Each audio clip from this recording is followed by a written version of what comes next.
Chapter 73. Yu Qiyan looked in the direction that Qin Yining had left. His eyes were bright, and his expression was stunned. He was so stunned that he didn't hear Qin Huayuan's words. Qin Huayuan could guess a thing or two from his expression. He raised his voice slightly. "My daughter was rude. Please forgive her, Your Highness." Oh. Imperial Preceptor, what are you saying? Yu Qiyan's face heated up. He covered his mouth and faked a cough before saying, "Your daughter is extremely pure and filial. She is a person with a true temperament. What's wrong with this temperament? Compared to those delicate women, your daughter is more heroic and exuberant. It's like painting a plum blossom. Only by adding strong branches can you draw out the strength of character. Your daughter's strength of character is completely based on her temperament. My daughter is naughty and mischievous. She really doesn't deserve Your Highness's praise. This subject will strictly discipline her in the future." Qin Huayuan felt that Qin Yining's conduct was too bold and unruly. It didn't conform to the rules of a noble family's young lady. Yu Qiyan anxiously said, "Imperial Preceptor, don't restrain her. There's nothing wrong with this temperament." His undisguised fondness for Qin Yining caused Qin Huayuan to involuntarily size up Yu Qiyan's expression. He saw that Yu Qiyan's fair and clear face had flushed red, and he could not help but smile knowingly. Who hasn't been young? However, after many years of being baptized by officialdom, Qin Huayuan's heart had long been wrapped up in layers of hard rock. Only when he saw such an interesting reaction from a young man would he be reminded of some memories from his youth. The two continued to walk on the stone path, one in front and one behind. They ordered their attendants to follow them from a distance. The matter of Duke Ding's mansion this time really makes one sigh. Father Emperor was scared out of his wits by Dezhou. For a moment of stability, he did anything. Although I am Father Emperor's son, I don't agree with Father Emperor's way of doing things. However, Father Emperor refuses to listen to anyone's advice. He only listens to the Empress's request. Yu Qiyan's tone was full of dissatisfaction and helplessness. Qin Huayuan naturally didn't want to get involved in the relationship between the royal father and son. He just listened in silence and didn't say anything. Yu Qiyan continued, "Right now, Dezhou's envoy has already sent a letter back to our country for several days. Presumably, we will receive a reply in less than 2 days." He didn't know what Zhou Di was going to do next. "I only hope that Imperial Father can be firm and not let down son Yuanming's painstaking efforts. His Majesty is wise and mighty. Naturally, he only did that because he was urged by others. The Emperor was the Son of Heaven, and the Son of Heaven was wise. No matter what he did, it was not his fault. It was bound to be the fault of others." Yu Qiyan smiled helplessly, nodded and sighed. "Yes." Qin Huayuan said slowly, "As for Yuanming, although he disobeyed the imperial decree, he used his own flesh and blood to once again arouse the passion of the Dayan people. This is even more shocking than the proclamation of that year. Your Highness, you must remember this line. The greatest disaster is to underestimate the enemy. Underestimating the enemy will cause one to lose one's treasure." When Yu Qiyan heard this, he stopped in his tracks. When the enemy forces combine forces, the one who mourns will win. This is a line from Laozi. Exactly. Qin Huayuan walked slowly with his hands behind his back. The saying that an army filled with grief is bound to win doesn't come out of thin air. Yuanming is willing to sacrifice himself to show his sincerity and also to boost our morale. If Your Majesty can use this matter to make a fuss and publicize his deeds, it will definitely stimulate the morale of Xihua City's officers and soldiers. We might still have a chance of winning against Mengshi." When Yu Qiyan heard this, he immediately felt his spirits rise. He clapped his hands and said, "The Grand Preceptor is indeed a great schemer. Based on what you said, Yuanming might have already calculated this before he left. Otherwise, he wouldn't have chosen such a fierce method. I will speak to Imperial Father about this matter. Presumably, any man with a bit of courage will be encouraged." Qin Huayuan smiled and nodded, but his thoughts were not as optimistic as the Crown Prince's. If His Majesty really had the heart, he wouldn't have been so submissive to Dezhou's envoys. He didn't have the slightest majesty of an emperor. Not only was his majesty scared out of his wits by Dezhou, but he didn't even consider the future. Sun Yuanming had once made a name for himself with a proclamation of war. To put it bluntly, his majesty was cursed by the common people. However, Sun Yuanming had an indomitable spirit. Such a heroic figure had sacrificed himself because of his majesty's muddle-headedness and cowardice in order to curry favor with the enemy country's Empress Dowager. How many people in the world were in an uproar and indignant? Qin Huaiyuan didn't think that Dezhou's physician had really prescribed a prescription to eat human brains. Zhou Di had always been crafty and cunning. This time, he was afraid that he had deliberately done this to drive a wedge between the Dian Emperor and his subjects. However, His Majesty had jumped into the hole that His Majesty had dug without hesitation. What could they, as subjects, do? Right now, the court officials saw that Dezhou's iron hooves had already stepped into Xihua City. It could be said that everyone was in danger. They were afraid that the city would be breached and that they would be the next to be sacrificed. The Crown Prince and Qin Huaiyuan discussed how to reply to His Majesty. After remembering everything that Qin Huaiyuan had said, the Crown Prince excitedly bid farewell. Qin Huaiyuan looked at the Crown Prince's high-spirited back and shook his head. The Crown Prince was a kind and honest person. His attainments in calligraphy and painting were also very profound. With this kind of temperament, if he were to be the son of an ordinary wealthy family or the second legitimate son of a noble family, there would be no pressure. It was a pity that he was born as the Crown Prince. Qin Huaiyuan had already predicted that there was little hope that His Majesty would listen to His Majesty's advice. However, even if there was little hope, he still had to try his best. As subjects, they didn't dare to say anything. After all, the Crown Prince was His Majesty's only successor. Even if His Majesty was angry, His Majesty would, at most, reprimand him. At least, His Majesty wouldn't drag His Majesty out to be beheaded. Qin Huaiyuan called Shi Tai. Go and instruct people to pay attention to the movements in the palace these days. After His Majesty and His Majesty's reply, what is His Majesty's attitude? Shi Tai nodded and quickly retreated. Qin Huaiyuan then returned to Xingning Garden. In Xingning Garden, the Sun clan had just seen the doctor. The doctor's diagnosis was no different from what Bing Tang said. Qin Yining was finally relieved. He helped the Sun clan lie down to rest and said, "Mother, don't get angry easily. It's harmful to your health. Is your health more important, or is it more important to be angry with others?" The Sun clan said weakly, "I'm clumsy with words. I've never been able to gain the upper hand at critical moments. Anyway, I'm bitterly disappointed." Qin Yining said with a smile, "Don't think so much. You're living with Father, not with others. As long as Father is sincere to you, it's fine. Think about it. How much has Father helped eldest cousin in Ding General Manor these days? Grandfather and grandmother both fell ill. Fifth cousin and eighth cousin didn't know what to do for a while. Isn't it all because of Father's guidance and support? Father is willing to do this for Ding General Manor. Isn't it all for you?" Hearing this, the Sun clan felt very comfortable. There was a smile on her lips. "Are you serious?" "Of course it's true." Qin Yining nodded seriously. He took the bird's nest porridge from Mother Jean and fed it to the Sun clan while they were talking. He continued, "Father and Mother were a young couple. For many years, you were deeply in love with each other. Didn't you go through a lot together? Although I've only been home for a short time, I can see that Father is very considerate and respectful to you." The Sun clan had just taken the medicine and had no appetite. Hearing Qin Yining's words, she ate more than half a bowl of bird's nest porridge.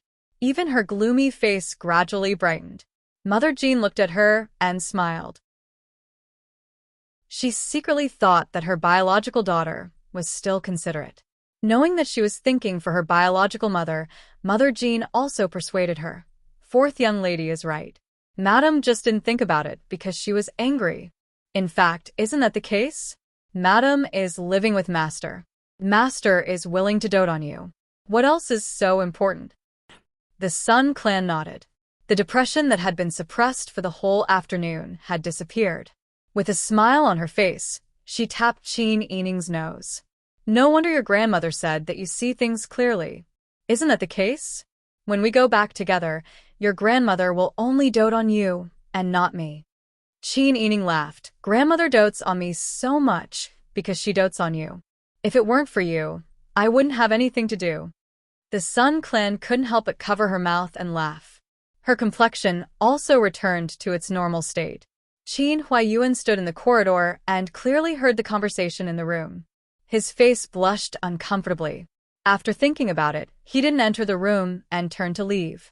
Kai Ju and Kai Lan, who had been ordered by Qin Huayuan not to make a sound, looked at each other and couldn't help but laugh. After the Sun Clan ate the porridge and rinsed her mouth, Qin Yining and Mother Jean helped her to sleep. Qin Huaining only found out the next day that Qin Yining knocked out a tooth and threw it into the back garden's lotus pond. After listening to Mother Jin's objective description, the Sun Clan looked at herself in the bronze mirror and sighed after a long time. Sister Hui is still a child. In a moment, open the storeroom and choose 2 of the new colored rulers. Send them to Sister Hui to buy new clothes. Also, invite an imperial physician to take a good look at Sister Hui. The weather is so cold, it's best if a young girl doesn't injure her foundation. Yes. Mother Jean smiled in response. However, in her heart, she secretly approved of the 4th young Miss actions and felt incomparably carefree. Such an ungrateful ingrate was clearly a troublemaker. If he didn't punish her properly, she might really become the root of the family's mess. Only someone as powerful as the 4th young Miss would be able to control her. Putting aside the fact that Qin Huaining had caught a cold and was bedridden, the old matriarch and the Sun Clan's hearts ached. On the day of the Little New Year, when everyone was jubilant, the Crown Prince was punished to kneel in front of the Imperial Library for 4 hours. He was so cold that he fainted. Only then was he allowed by the Emperor to be carried back to the Eastern Palace and grounded. This news quickly spread throughout the imperial court. Along with this news, Dezhou's Emperor, Li Qitian's letter of credence also spread. No one knew how Dezhou did it, but the letter of credence was like an imperial notice. In one night, it was plastered all over the streets of the capital and the nearby towns. It was written with bold words, angrily denouncing the Yan dynasty's emperor for having ulterior motives. As long as one's brain matter was given to the Empress Dowager of Dezhou, he wouldn't even accept it. There was no sincerity in peace. It even threatened to flatten the Dian and capture the emperor to be put to death by 1,000 cuts. The common people were afraid, angry, cursed the incapable ruler, and cursed Dezhou. All kinds of opinions were spread. When the emperor heard the news, he was so scared that his face turned pale. He first wrote a letter of apology and ordered people to quickly send it to Dezhou. Chapter 74. The ancient city walls of Xihua City stood tall in the middle of a vast expanse of land. The city walls stretched as far as the eye could see, like a giant with its arms outstretched, embracing all of Xihua City's soldiers and civilians. In Dezhou's military camp, which was 50 li outside of the city, dozens of flags fluttered in the wind. The black flags were embroidered with golden threads of a fierce tiger baring its fangs and brandishing its claws, as if it could pounce at any time and tear its prey into its stomach. This was the military flag of the Tiger Army, led by the Grand Marshal of Dezhou's armed forces, Prince Zhongshuan Pangshao. The large flags with the word swastika on a red background and black characters fluttered in the wind along with the military flags. Inside the military camp, everything was in order. Only the drill ground was filled with noise and excitement. Good. Marshal Feng is so skilled. Wang Eru, are you a freeloader? For people against one marshal. If you still lose, you'll have to share your steamed buns with your brothers tonight. In the drill ground, for burly northern men with broad shoulders and round waists were bare-chested. They were sweating so much that white steam rose from their bodies in the cold wind.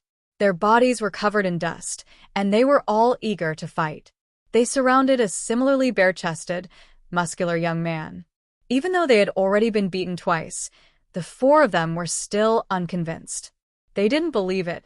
The four of them were men who could stand on their fists and walk on their arms. They might not be a match for the martial in martial arts, but how could the four of them lose to the martial in wrestling? Martial Foam was strong, but he was also a skinny man. People always said that one's strength was not a disadvantage. They didn't believe that they would lose this time. The four of them roared at the same time and rushed forward. The sweat on Pang Zhao's forehead slid down, and white steam rose from his forehead in the cold wind. His eyes flashed with excitement as he quickly met the attack. Martial is so mighty. You guys should give it your all. The surrounding soldiers weren't afraid of the drama and shouted excitedly. Huzi and Zhengpei, whose beard were fluttering in the wind, were watching the battle from the side, shouting and cheering for Pang Zhao. Zhengpei had a thick overcoat draped over his shoulders. He looked at Pang Zhao with a faint smile. The crow's feet at the corners of his eyes and the smile lines at the corners of his lips made this old man in his 60s look exceptionally loving. The outcome of the battle was quickly decided. Facts had proven that wrestling was not all about strength, it was also about technique. Pang Zhao reached out and pulled up the men who had been knocked down by him. He laughed heartily and said, "I'll give everyone an extra meal tonight. Let's eat meat today." Good. Everyone cheered. Every man looked at Pang Zhao with eyes full of enthusiasm and worship. Pang Zhao laughed heartily and chatted with the soldiers for a while before he wiped his sweat and walked towards Huzi. Huzi immediately took Pang Zhao's clothes and a large towel to welcome him. "Master, you were so awesome just now." Zhengpei also smiled and put the clothes on Pang Zhao. "Little Wang Yi, you have to take care of your body. If you don't take care of yourself when you're young, what will you do if you get sick when you're old?" Pang Zhao casually wiped his sweat with a large towel and tied his belt as he walked towards the tent. "Mr. Zheng, you don't have to worry. We're used to living in the north. We really don't feel cold in the Yan dynasty's territory, let alone when we exercise." "That's right. Master was so mighty just now. When can I train to be like you? You're so mighty that I feel embarrassed to be your bodyguard." Huzi's eyes shone brightly. After entering the tent, Pang Zhao drank a large bowl of water and felt that his sweat had dissipated. He neatly put on his black battle robe and tied his hair tightly with a belt. The neatly dressed man had a heroic and noble air about him. He was a completely different person from the straightforward and rough man from before. Zhengpei nodded in satisfaction. Pang Zhao wasn't good at hiding his emotions when he was young. Whether he was happy or not was written all over his face. After so many years of experience, he could change his aura at will. When he was needed to be a rough man, he would be a rough man. When he was needed to be awe-inspiring, he would be awe-inspiring. When he was needed to be unreasonable and shameless, he would not hesitate. It was just that he was always too lazy to speak in front of others. Reporting. Someone outside the tent replied loudly, "Come in." Reporting to the marshal, "There's news from Xihua City. The Yan dynasty's emperor urgently summoned the two generals' son and their families back to the capital. He's replaced them with a general named Wang Hui." Pang Zhao heard this and waved his hand, indicating for the soldier to leave. When there was no one else in the tent, Zhengpei smiled. "It seems that your majesty's plan worked. The Yan emperor is really scared out of his wits." Huzi said, "I think that dog emperor is a complete idiot. He's greedy for life, afraid of death, and has no brains. It's a pity that Sun Yuanming. Although he once spoke disrespectfully, it was only because he was on a different side. As a weak scholar, he has such integrity. He's a good man worthy of respect. Master, don't you think so?" Pang Zhao nodded and said, "It's a blessing that he left first." Huzi made a puzzled sound. Zhengpei thought for a moment and then explained, "Little Wang Yi is right. The Yan emperor is muddle-headed, paranoid, and as timid as a mouse. After reading your majesty's letter of credence, he must be scared to death. Their Yan dynasty has few talents and their treasury is empty. There's no one who can fight little Wang Yi. The only thing they can do is try their best to make peace." "Make peace?" Huzi blinked and then understood. He stared and said, Mr. Zheng, you mean that the Yen Emperor will make an example of the Sun family? Yes. We want Sun Yuanming's brain. Sun Yuanming refused to give it to us. The Yen dynasty's emperor was not only reprimanded by Your Majesty, but also threatened. This simple-minded idiot will definitely think of using the Sun family to appease Your Majesty's anger. This idiot. Huzi laughed. It's better if he kills all the capable ones. Let those people in their country hate him to death. Listening to the excited conversation between Zheng Pei and Huzi, Pang Xiao thought of the person related to the Sun family. Her family had suffered such a great disaster. Her life in the future should be affected. Pang Xiao was worried about Qin Yining. Even if she was the daughter of his enemy, in his heart, she was always special. Zheng Pei was a shrewd person. Seeing Pang Xiao's expression, he smiled and asked, "What is little Wang Yi thinking about?" Then he asked jokingly, "Could it be that little Wang Yi is thinking about that girl from the family Qin families?" Pang Xiao leaned lazily on the round-backed chair. He smiled and raised his eyebrows at Zheng Pei with a sharp gaze. Zheng Pei felt as if he had lost a piece of flesh from Pang Xiao's glare, but because he was Pang Xiao's strategist and could be considered half of Pang Xiao's master, he had watched Pang Xiao grow up with his own eyes. Therefore, he did not mince his words. "Little Wang Yi, there are many beauties in the world. With your talent, what kind of woman can't you want? Why are you always thinking about Qin Ming's daughter? Could it be that little Wang Yi likes her? When has this king ever said that he likes her? Then what does Wang Yi mean? This king doesn't know yet." He doesn't know? Zheng Pei frowned. Pang Xiao said bluntly, "It's because this king doesn't know how he feels about her that he wants to quickly defeat the Yen dynasty. When the time comes, he can keep her by his side and slowly think about it." Huzi stared at Pang Xiao, flabbergasted. "You've obviously taken a fancy to her. You already treat her hair clip as a treasure. What else is there to think about?"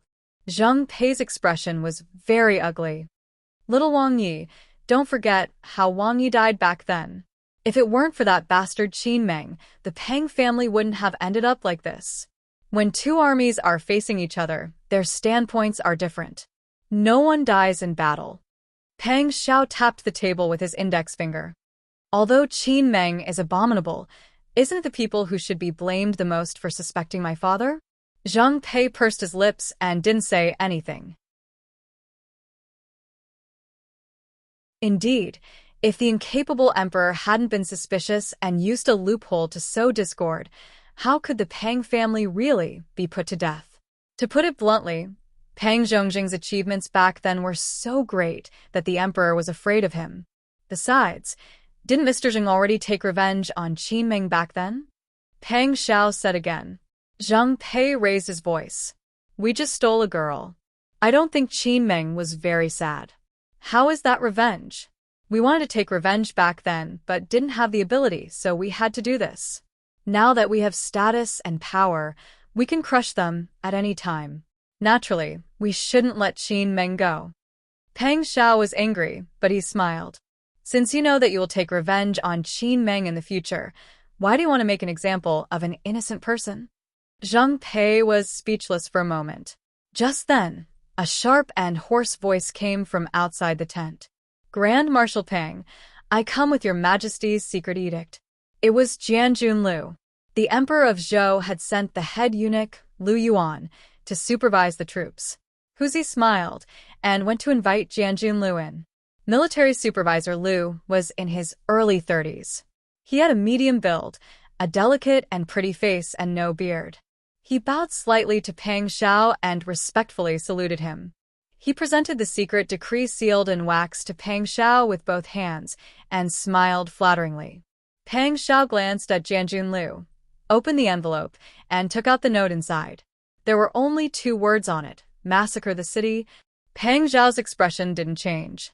He put down the note. Huzi and Zheng Pei had been paying attention to what was going on. When they saw the 2 words on the note from the corner of their eyes, their hearts skipped a beat. Pang Xiao thought for a moment and asked, "Is the person who delivered the edict still here?" Replying to little Wang Yi, "The person has already left. This king understands. I'll have to trouble army supervisor to make this trip." I don't dare, I don't dare. Jianjun Lu smiled and bowed, then respectfully retreated. As soon as he left, Zhang Pei clapped his hands and said with a smile, Your Majesty's brilliant plan. This way, the anger of the people of the Yan dynasty will definitely rise to another level. Pang Xiao pointed in the direction of Xihua City and asked with a smile, How many people are there in the city, women and children and the real soldiers? This was a question that already had an answer. The spies of Dezhou had already investigated the number of soldiers, citizens, and provisions in Xihua City. Zhang Pei immediately understood what Pang Xiao meant. He disagreed and said, Little Wang Yi, don't be soft-hearted. Besides, a secret edict is still an imperial edict.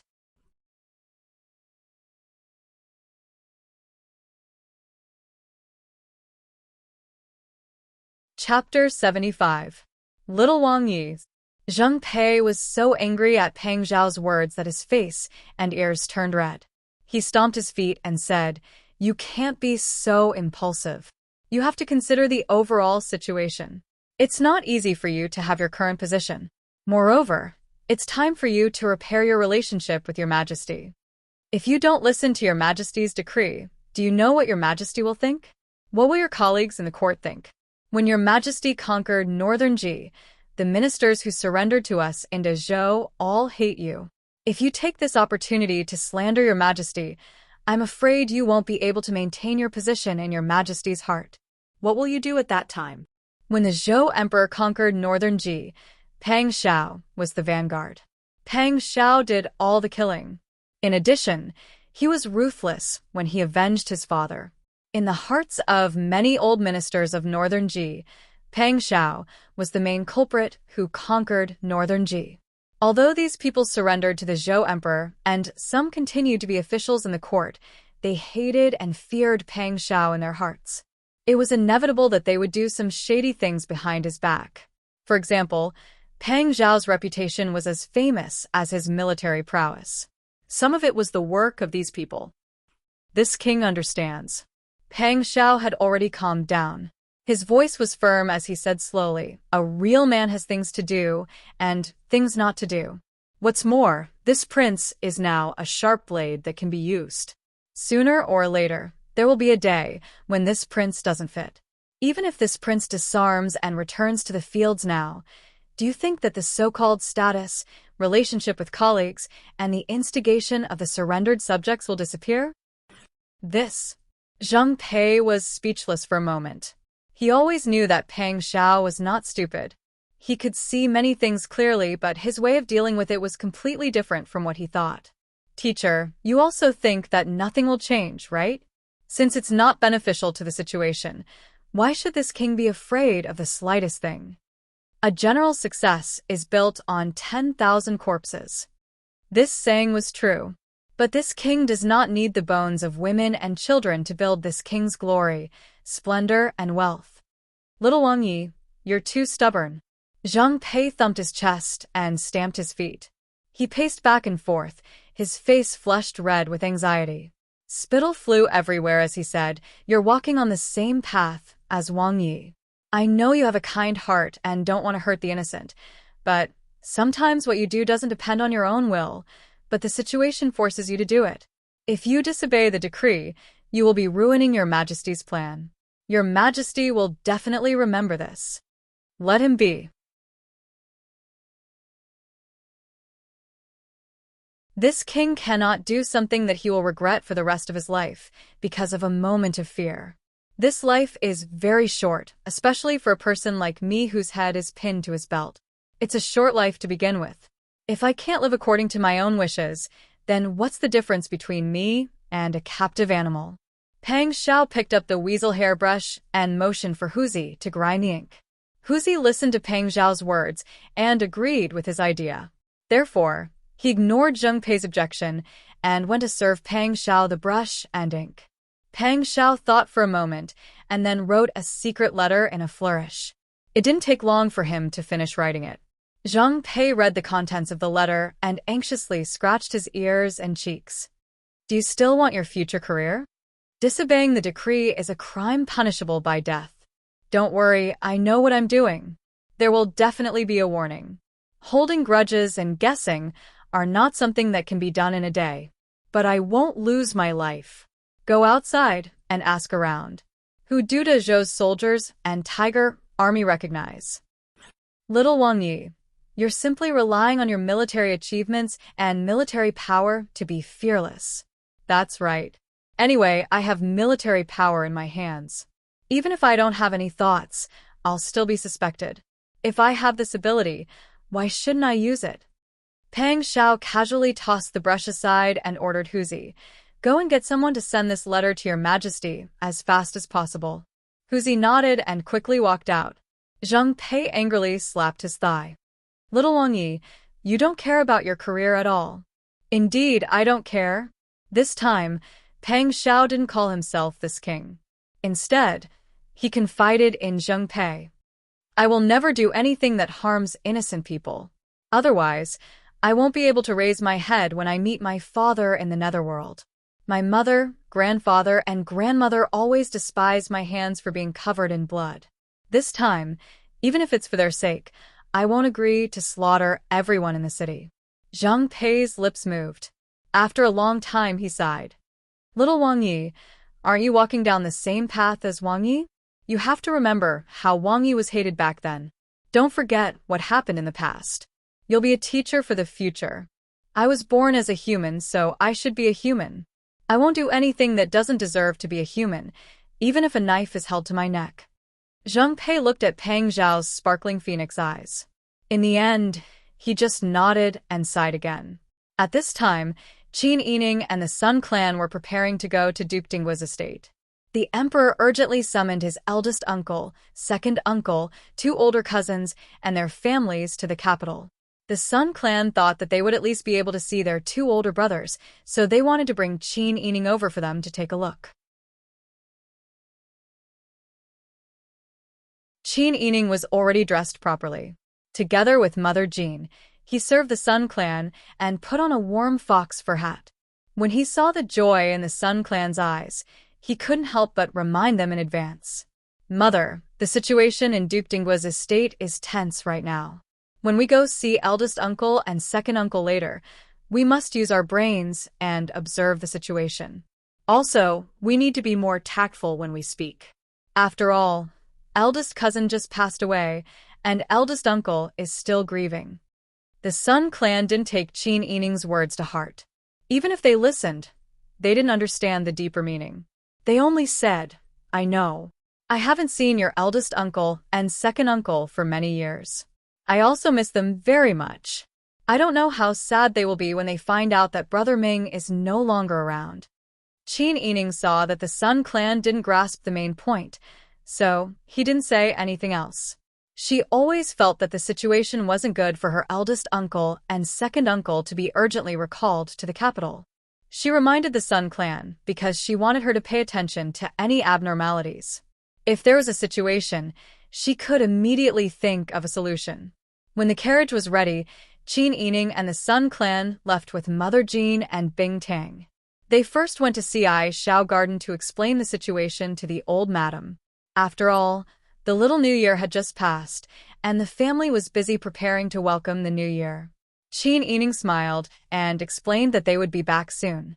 Seeing Qin Yining's sincere request, the old madam nodded. The carriage drove all the way to Duke Dinggua's estate. Unexpectedly, just as they turned into the long street where Duke Dinggua's estate was located, they saw the estate's gate open from a distance through the carriage window. Soldiers wearing armor and eunuchs wearing gray clothes were escorting a middle-aged man in his 50s who was wearing a black sable coat and had a medium build, out of the main gate. Qin Yining saw that the situation wasn't right and hurriedly ordered the driver to stop the carriage.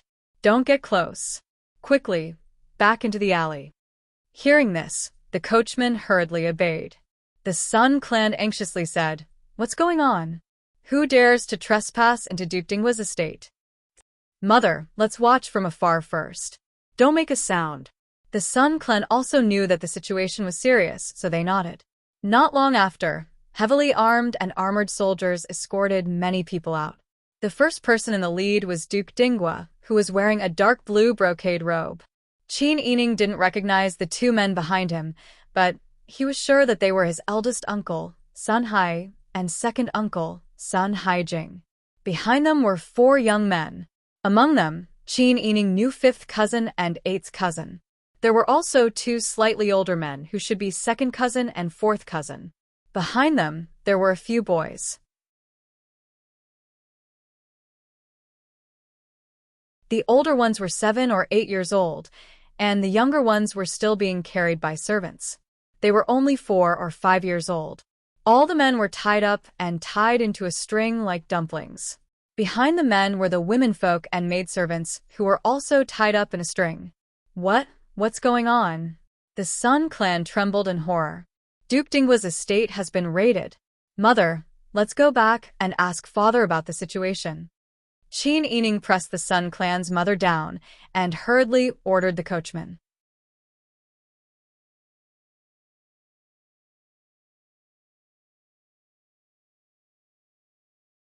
Chapter 76. The Sun clan had never seen such a frightening scene in their entire lives. They were stunned for a moment, and then their hoarse and sharp voices seemed to be squeezed out of their throats.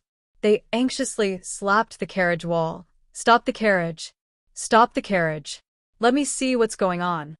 Qin Yining saw this and hurriedly supported the Sun clan. Okay. Mother, don't worry. Let's see what's going on. Once we understand, we can go back and discuss with father how to solve this. Mother, you must calm down. Yes, madam. Fourth young miss is right. We must remain calm. Mother Jin's forehead was covered in cold sweat. Bing Tang's face was pale. She gritted her teeth and said, I don't know what kind of trouble the incapable ruler is going to cause. The carriage stopped, and several people lifted the curtains and squeezed to look outside. At this time, the matter at Duke Ding's estate had already alarmed the passers-by and the servants of the nearby neighbors. Many people gathered around. Some were simply there to watch the show, while others were full of doubts and indignation. Everyone's discussion was buzzing. They were all wondering how the Duke Ding's estate had fallen to the point of confiscating property after the funeral of his grandson. Qin Yining saw that there were so many people, so he and Mother Jean helped the Sun clan out of the carriage. Several people wore cloaks and hoods tightly and hid behind the crowd to watch from afar. The wide open door of the estate had been closed with a bang, and the soldiers had put a seal on the door. The masters and servants in the estate were all driven out and tied up in several rows like mules and horses. Duchess Ding, eldest aunt, second aunt, and several masters dressed as daughters-in-law were tied up in a row. Everyone tried their best to support the two pregnant women in the middle. Among them, the pregnant woman was fifth cousin's wife, and the pregnant woman was eighth cousin's wife. But even with the support of the people beside them, the two of them didn't look very good. Fifth cousin and eighth cousin, who were standing in the front row, were so anxious that they frequently turned back to ask questions. When the soldiers saw this, they first looked at a man in his 50s who was wearing a black sable fur cloak. Seeing him pouting his lips, the soldier understood and swung his scabbard at fifth cousin and eighth cousin a few times. Immediately, there was a big cut on their heads and faces, and blood flowed down along their cheeks. Confiscating property. Who allowed you to speak? Ah! Stop hitting them. The womenfolk screamed. Don't touch my grandson. Duke Ding roared and used his body to push those people away. Although his hands were tied behind his back, he was like a towering mountain in front of his grandson. First uncle and second uncle angrily kicked and knocked the soldiers who had attacked them to the ground. The crowd suddenly became chaotic, and the onlookers were also pointing and whispering. Hit you? Hit is a light punishment. Chao Bingzhong. How dare you let people? It turned out that the leader was Chao Guozhong. His Majesty has entrusted this matter to me. What I do is entirely up to me. But, Eve, you. Why are they like quails waiting to be slaughtered now? After a moment of silence, someone mustered the courage to say indignantly, what crime did Duke Dingwa commit? Yes, Why do they want to confiscate Duke Ding's property? It must be the demon empress who instigated it. This person is the demon empress' father. He is not a good person. When someone spoke, someone else agreed. Although people had the heart to seek benefits and avoid harm, once their emotions were stirred up, they would not care so much about what they said. What's more, the law did not punish the majority. These people did not do anything heartless. They just whispered. They did not believe that these people could arrest them. Chao Guozhang glared at the crowd angrily. The soldiers immediately understood and went forward to push the crowd. Shut up. Do you all want to be buried with them? Several people in front were pushed, and the people behind were also squeezed. Qin Yining and Mother Jean supported the Sun clan, and Bing Tang supported Qin Yining. The four of them supported each other, but they were still pushed to the ground. Seeing the soldiers take action, the common people quieted down. Chao Guozhang raised the corner of his mouth and said mockingly, Sun Diqing, do you think you still have the right to speak now? Your residence is full of traitors and traitors. The emperor is already furious. Do you still want to incite the common people to cause chaos? Turning around, Chao Guozhang said loudly to the common people, Dezhou originally extended an olive branch to us. As long as Sun Yuanming was willing to offer his brain to treat the Empress Dowager of Dezhou, perhaps our crisis could be resolved. However, the good grandson taught by Sun Diqing actually disobeyed the emperor's decree. The emperor has not investigated the crime of disobeying the emperor's decree. Now Dezhou is furious. Prince Zhongshuan's tiger army is pressuring the border. If they really break into Xihua City, how can the common people of the capital city be safe? This is all caused by Sun Diqing and his family. Bah! Shameless. He is obviously an incapable ruler who is greedy for life and afraid of death. The crowd whispered. Qin Yining and the Sun clan were in the crowd, so they heard it clearly. Chao Guozhang didn't care at all. He looked at Duke Dingguo's family and said, the emperor has no other choice. Dezhou's national letters are everywhere. For the sake of the common people of Dian, he can only punish your family. I don't believe it. Even if the emperor wants the lives of my Sun family, I want to hear the emperor's decree. I don't believe that our Sun family is full of loyal officials. My grandson has shown his ambition for the country. My son has fought on the battlefield. In the end, this is the outcome. You want to hear the emperor's decree? But the emperor won't see you. Duke Dingguo's face turned purple. Chao Bingzhong, you treacherous villain. You taught your daughter to seduce the emperor and specially instigate the emperor to do improper things. You are also a traitor to the country. Aren't you afraid of retribution? Ha ha ha. Chao Guozhang laughed loudly and clapped his hands. My retribution hasn't come yet, but yours, Sun Diqing's, has.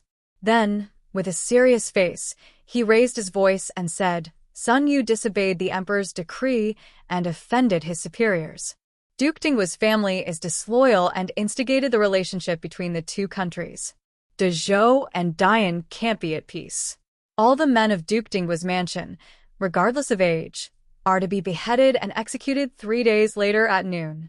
The women are to be sold to the musical house immediately. The servants of Duke Dingguo's mansion will be sold at the end of the long street in 3 days. All the property under Duke Dingguo's name will be confiscated and confiscated. After a moment of silence, the scene suddenly became noisy. Duke Dingguo was stunned in place. Duchess Dingguo's eyes were blank for a moment, and then she screamed, No. Eldest uncle shouted, Your Majesty, you can't be blinded by treacherous officials. I, Sun Haijin, have fought for the country all my life. My son is loyal and full of enthusiasm for serving the country. But you want my son's brain to sue for peace. Now you want the lives of my whole family. My youngest nephew is only 5 years old. Your Majesty, the child is innocent. Please have mercy, Your Majesty. Even if Duke Dingguo's family is not favored by the emperor, what does a 5-year-old child know? We don't deserve to die. Your Majesty, please leave a trace of the Sun family's bloodline. The sad cries of eldest uncle and second uncle caused an uproar among the people, and they all loudly scolded the incapable emperor. Chao Guozhong sneered, "Your Majesty is wise. It's true that you have disloyal hearts. Look, you can incite ignorant people to scold the emperor with just a few words." He waved his hand casually, and several eunuchs and soldiers rushed to the crowd. They grabbed the young man who had shouted the loudest just now and chopped him with a knife. This knife cut the young man's neck. Blood splashed high, and the body fell to the ground with a plop. The crowd immediately fell silent. Chao Guozhong turned to look at the onlookers. If anyone talks nonsense again, he will be guilty of treason. How could the people dare to speak again?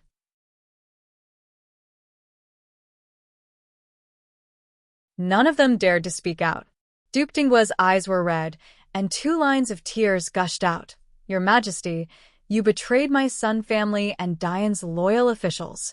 Your Majesty, aren't you afraid that your officials will be bitterly disappointed? Shut up. Put the men in the prison of the Ministry of Justice and send all the women to the musical house. Take them all away." "Yes, Master." Duchess Ding choked with sobs. Duke Dinggua looked back at his old wife. They all knew that after this farewell, they would never see each other again. "Patient, I'm sorry for you."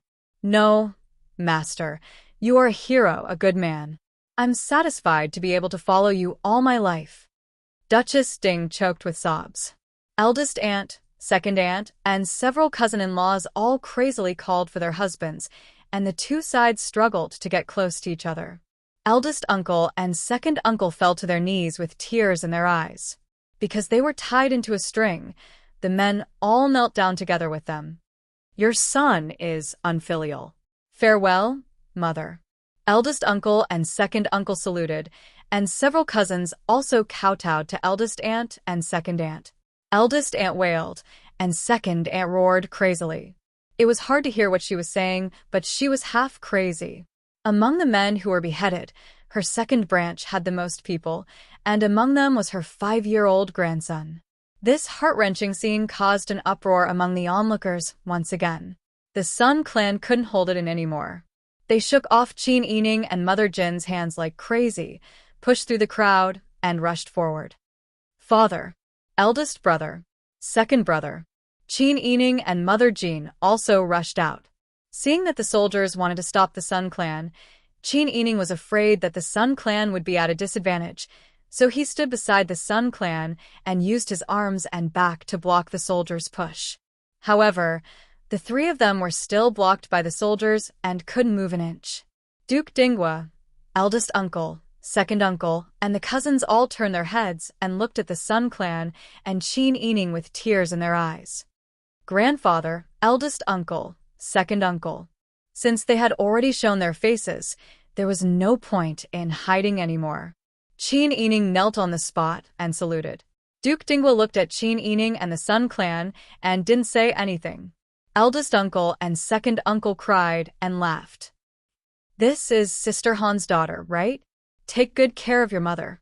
Eldest uncle, second uncle, don't worry. Qin Yining supported the Sun clan.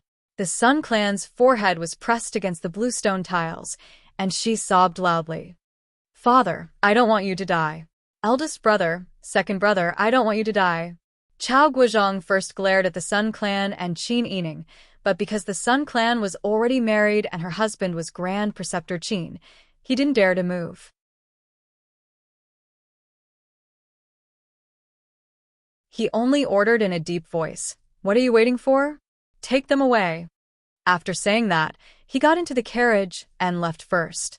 When the soldiers and eunuchs heard this, they were about to separate the women from the men and take them away, one on the left and one on the right.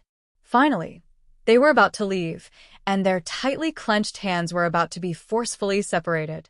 Duke Dinggua looked at his old wife expectantly and said, "Patient, take the children and live on."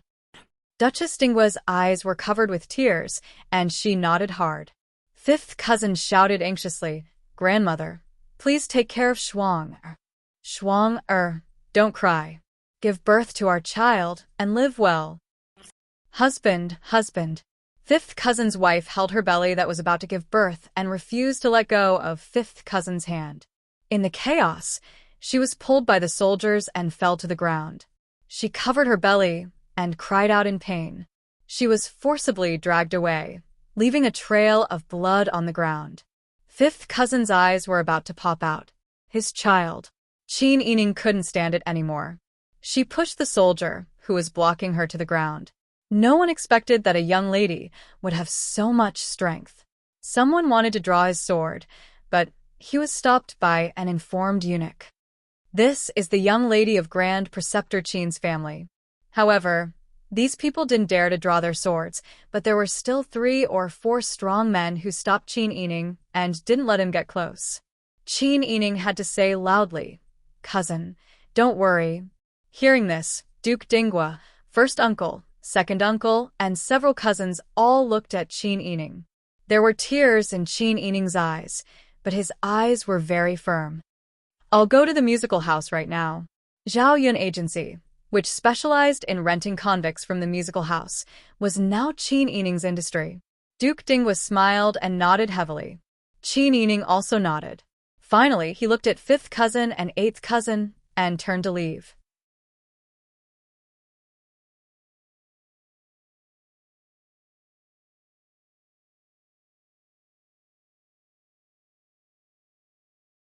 Chapter 77. Qin Yining rushed to Madame Sun, who was kneeling on the ground and crying, and helped her up by force. "Mother, you go home first. I'm going to lodge a complaint.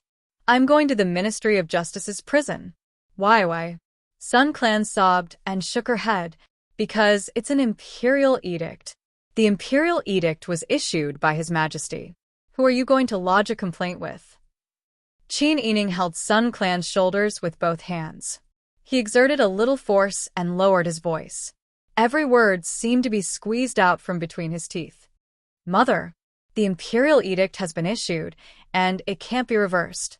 We're just women, and we're also members of the family Qin. Our actions will affect the life and death of our family Qin. Mother, do you want everyone in the family Qin to be buried with grandfather and the others? How can you be so cold-blooded?" Sun Clan looked at Qin Yining in disbelief and pushed her with both hands. "Do you want me to watch your grandfather and the others die?" This time, Qin Yining stood firmly in the same place. He didn't let go of Sun Clan's strength like before.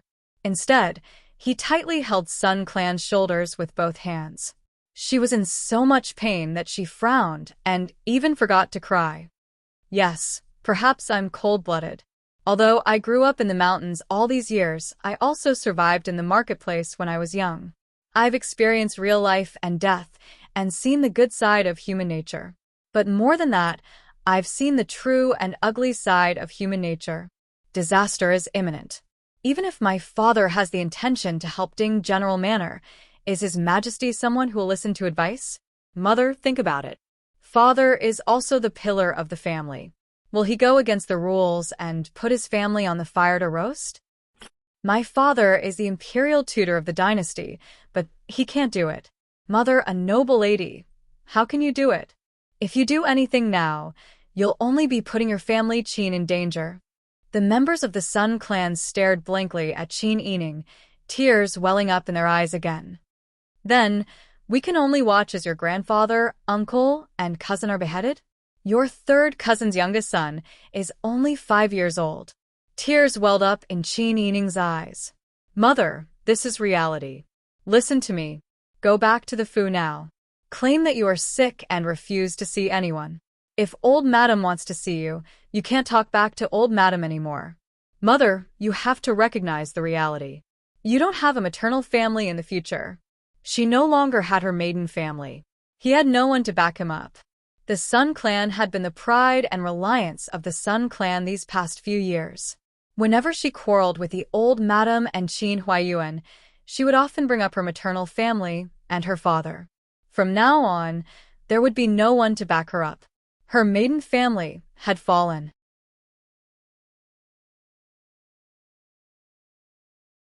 When Qin Yining saw that the members of the Sun Clan were in a daze, he knew that his words had some effect.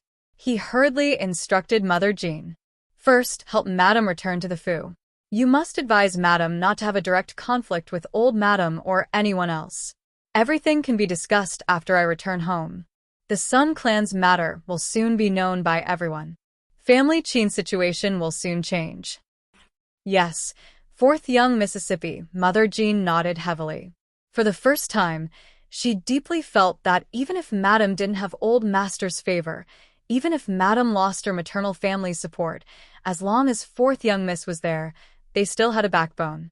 Qin Yining instructed the coachman to untie a horse. He turned around and said, I'm going to look for Master Zhong. I might be a bit late. Go back and help me. Bing Tang nodded. Yes. Young Miss, don't worry. I will also serve Madame well. Qin Yining shook the reins and urged the horse to leave. Qin Yining didn't learn any riding skills, but he had dealt with wild horses and had ridden wild horses before. Therefore, it wasn't difficult for him to control such a domesticated horse. Soon, he arrived at Master Zhong's house. Master Zhong wasn't home. Seeing that Qin Yining had arrived, the servant immediately rushed to Yusheng in to look for shopkeeper Zhong. At this time, shopkeeper Zhong also knew that something had happened at Duke Ding's Fu. After hearing the servant's message, he quickly rushed home. Without Qin Yining saying anything, he already knew what she was going to do. Boss, don't worry. I'll go get the cash now. No matter what, I'll go to the musical house to rent out the old boss and the womenfolk.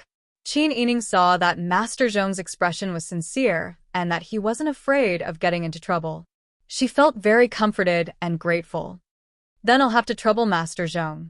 Although I'm anxious, what's more important is whether you can immediately send a doctor and midwife to the musical house.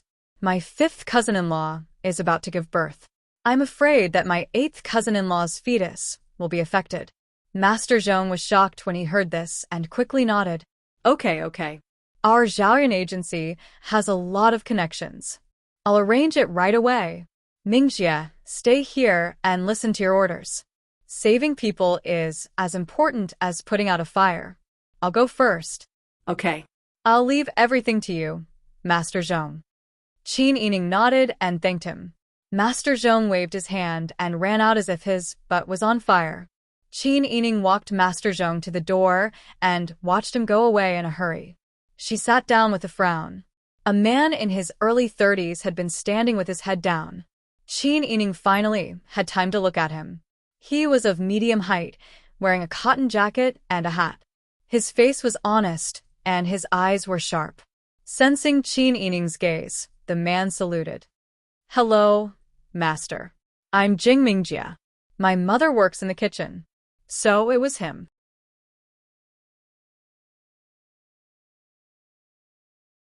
When Qin Yining was locked up in the ancestral hall, it was Mother Jing who came to deliver food and pass on a message. Later, Mother Jing came to pass on a message to her. At that time, she told Qin Yining that she had a son who was Master Zhong's third shopkeeper. So it's shopkeeper Jing. You flatter me. Thank you for taking care of me. I can follow Master Zhong and learn how to do things. Jing Mingjie saluted. Qin Yining knew that Master Zhong had a sense of propriety. The person who was arranged to work for her must be someone she trusted very much. She didn't doubt the people she used, so Qin Yining directly asked. Zhaoyuan agency originally had 2 brothels. One was changed into a restaurant and the other is empty. Is that property useful? Master, that property is useless. We only left someone to look after the house. Qin Yining calculated the number of women in Duke Ding's household and thought about the size of the 2 inns under Zhaoyuan agency. It wasn't appropriate to arrange for them to stay in the inns. First, they couldn't stay in the inns. Second, it wasn't safe with so many people coming and going. If she wanted to rent them, she needed a place to stay. Her grandmother's family didn't have a male heir, so she couldn't separate them. After thinking about it, the only vacant property in Zhaoyuan agency that could accommodate all the women of the Sun family was the property that was originally used as a brothel. Shopkeeper Jing, I'll have to trouble you to arrange for people to clean up the house and arrange for the bedding, clothes, and other daily necessities. Just record the expenses and report to Master Zhong. Jing Mingjie understood Qin Yining's meaning and said, Master, you want to arrange for the women of the Sun family to stay there? That's appropriate. The house has been cleaned up and is suitable for people to live in. However, we still need to arrange for some guards to go there. Don't worry, master. I'll give the order now. Qin Yining nodded and asked Jing Mingjie to go quickly. She waited for the news in Master Zhong's study in the outer courtyard. Master Zhong didn't come back until it was dark. As soon as he entered the door, he said, "Fortunately, we went there in time. If we were a little later, I'm afraid that grandmother and her unborn child would have died. She just gave birth to a baby girl. Mother and daughter are safe. I've already arranged for the musical house. They can all be brought here tomorrow." Qin Yining finally felt relieved. He bowed a few times in the air and said gratefully, "Thank you, Master Zhong." "What are you talking about, Master? My family's lives were saved by you. What's more, my old master used to treat me well." "Master, you are a righteous woman. What you did was righteous. I really have no reason to stand by and do nothing." Qin Yining stood up and thought for a while. He said, "Zhaoyan Agency has such a wide network.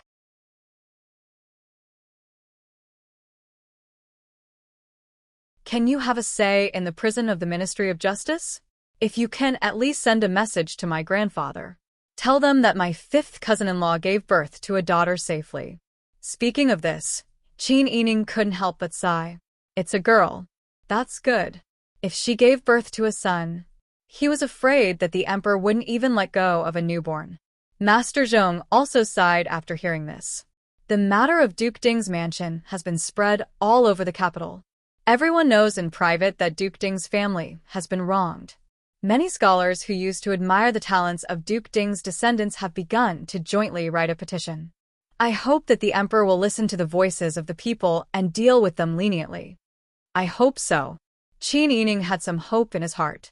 However, when he carefully recalled what Guozhang Chao had said today and analyzed the emperor's character, his hope showed signs of being shattered. I'm afraid that the emperor will think that Duke Ding's family specializes in inciting the people and will be even more afraid. Master Zhong's expression turned cold. His heart was also hanging. Qin Yining arranged the matters here and told Master Zhong that he had ordered Jing Mingjie to tidy up the residence for the Sun family's womenfolk to live in. Then he was going to return to his mansion. He had been out for a day today. His mother had gone home early. He didn't know if something would happen in the face of such a huge change. Moreover, Qin Yining knew that the old madam was a snobbish person who was the best at seeking advantages and avoiding disadvantages. In the past, she had been tolerant of the Sun clan mostly because the Sun clan was supported by Duke Ding's mansion. Now that Duke Ding's mansion had been condemned, the old madam would probably be afraid and hate everyone related to Duke Ding's mansion. She was worried that it would bring disaster to the family Qin. Not to mention that the Sun clan's status in the family Qin would plummet. Even her, the granddaughter who had obtained the Sun family's property, would probably be feared by the old madam. Moreover, she had immediately rented out the Sun family's womenfolk to raise. In the past, she had worked hard to gain the old madam's favor. She was afraid that this matter would wipe her clean overnight. However, she didn't regret it. She also didn't feel that it was a pity. Even if the old madam was tired of her, she could still live a good life.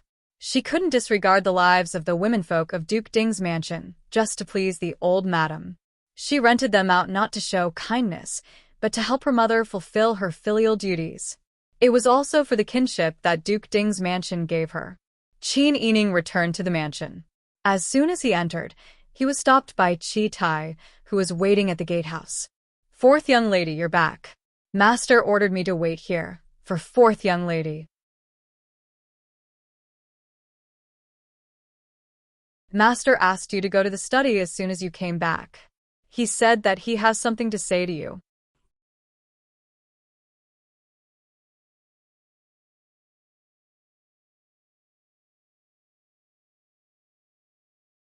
Chapter 78. Qin Yining was actually very nervous. She wasn't sure about her father's attitude towards the Duke Ding's matter. Her father was a calm, reserved, and resourceful official.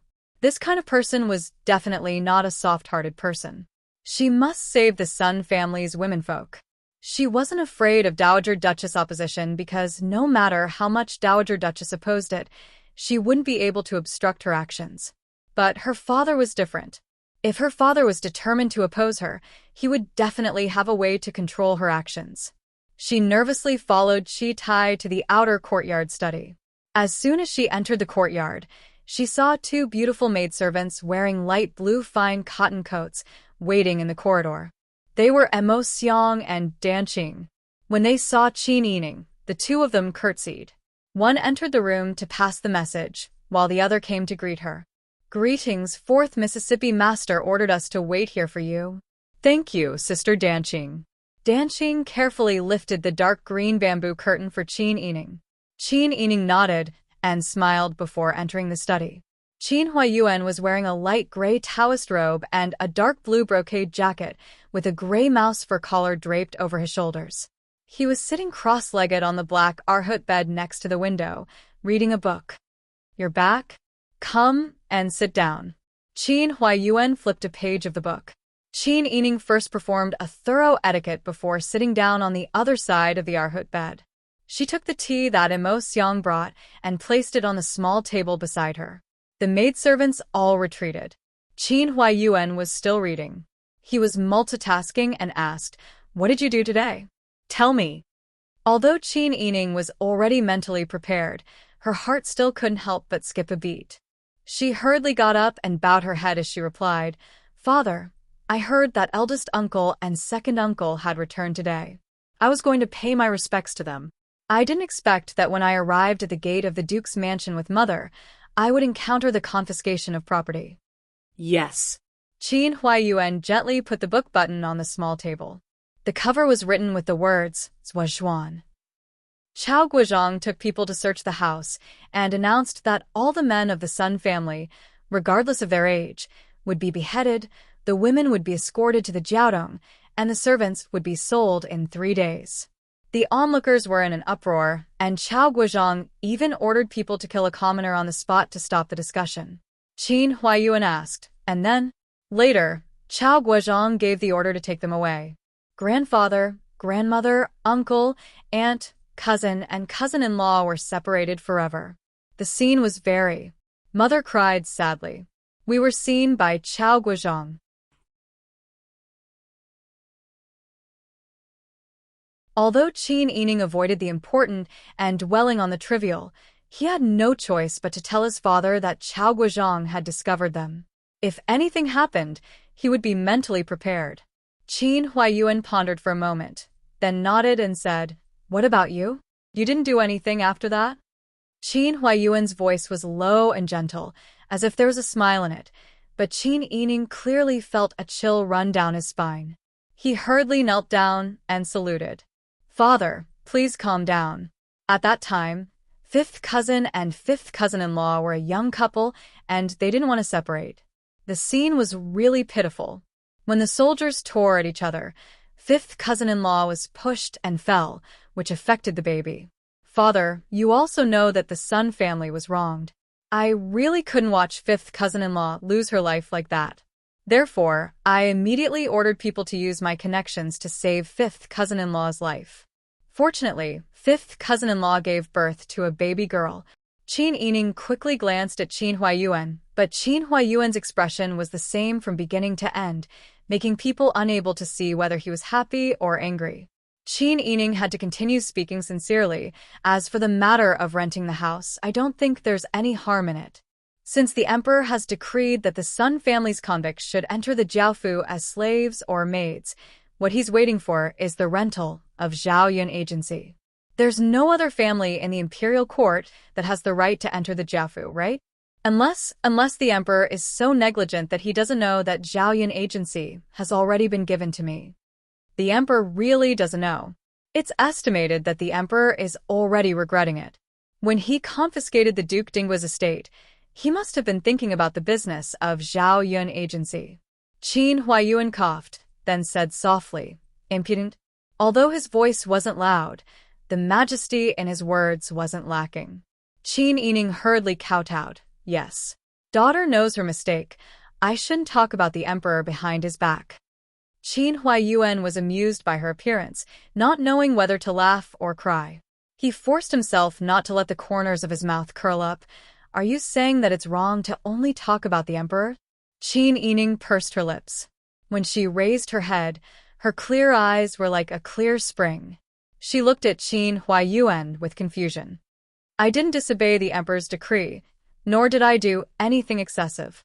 The emperor rules the world with benevolence and filial piety. Even if Duke Dingguo is guilty, there's no reason to ignore the matter of a convict giving birth to a child. I think that even if I don't do anything, the emperor will send someone to save fifth cousin-in-law when he knows. What's more, I'm the owner of Zhaoyun Agency. There's a new convict in the Jiaofu, and my Zhaoyun Agency is short of manpower. There's nothing wrong with renting her. Isn't the rule of renting people in Zhaoyun Agency set by the royal family? You little girl. Qin Huaiyuan picked up Zhuan and gently patted Qin Yining's forehead. The reason is all yours.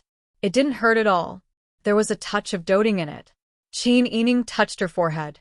When she looked at Qin Huaiyuan again, the admiration in her eyes almost turned into a hot spring and soaked Qin Huaiyuan in it. Qin Huaiyuan felt warm at his heart and said, "Get up. Danqing just ordered people to prepare osmanthus sugar cake. Have some with me." Qin Yining was not picky about food. She liked to eat everything, but osmanthus sugar cake was her favorite. She didn't expect her father to know, and he even considered that she was busy today and didn't have time to eat. Qin Yining was very moved. She smiled and said yes. Then she got up and sat in the seat just now. Danqing and Ma Xiang came in with all kinds of pastries and gently put them on the small table. Qin Huaiyuan first picked up a piece of osmanthus sugar cake. Seeing this, Qin Yining also picked up a piece and took a bite. It was fragrant and soft, but not overly sweet. The sweet and delicious taste made her feel much better after a day of tenseness. She couldn't help but feel hungry. She ate 4 pieces in a row and drank a cup of tea. Only then did she feel a little better. When she looked up, she saw that Qin Huaiyuan was just holding the piece of cake. He didn't eat it. Instead, he smiled and watched her eat. Qin Yining immediately understood that Qin Huaiyuan was afraid that if he didn't eat, she wouldn't dare to eat either. That was why he picked up a piece for show. Father. Qin Yining was moved and called out to him. The girl's bright and clear almond-shaped eyes were moist. His heart couldn't help but soften when he looked at her. Her charming appearance was familiar. She was so similar to himself when he saw himself in the mirror when he was young. Such an intelligent and lovely child was the only bloodline he could possibly have in this lifetime. She was the only continuation of his life. Qin Huaiyuan couldn't help but pat her head. Her eyes were full of surprise and joy. She even instinctively rubbed against his palm like a small animal. Qin Huaiyuan couldn't help but laugh. So there was this kind of joy in taking care of a child. His daughter was already 14 years old when she came home. She was at an age where marriage could be discussed. However, in Qin Huaiyuan's eyes, she was just a smart and cunning child. If the world was peaceful, Qin Huaiyuan wouldn't mind his daughter causing trouble. If his daughter was naughty and got into trouble outside, she would come home crying to him. He could use his ability to help her solve her problems. Then, he would receive her adoration and admiration. How wonderful would that be? Unfortunately, she was born at the wrong time. Are you full?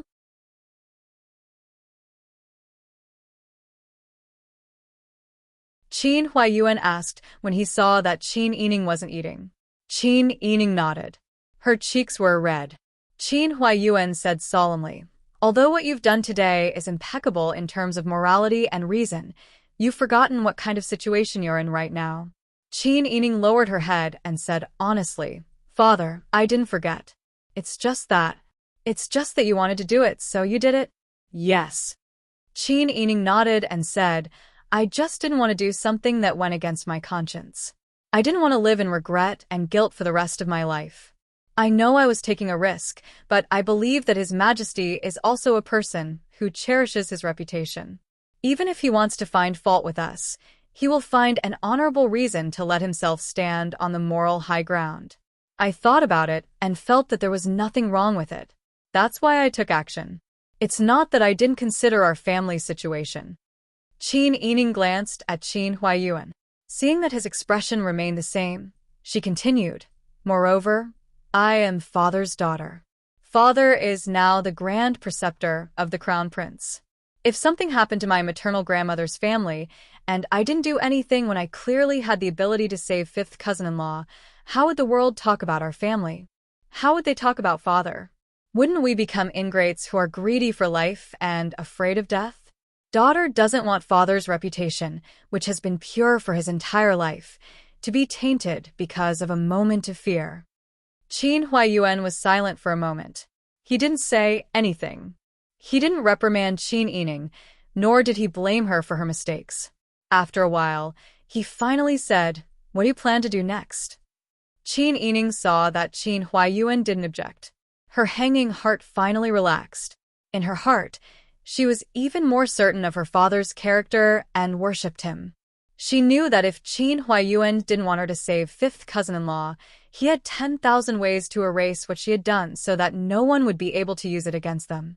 Since her father didn't stop her, it meant that he tacitly approved of her actions and would help her deal with the aftermath.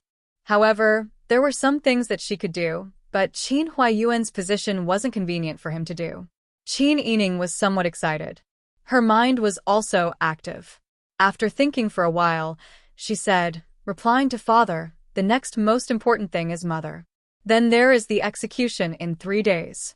If the emperor doesn't give orders, the people who are executed in this dynasty will be thrown into a mass grave." He didn't say that people can't help collect the corpses. Upon hearing this, Qin Huaiyuan said, "I thought you would ask me to beg the emperor for mercy and let go of the male members of your maternal grandfather's family."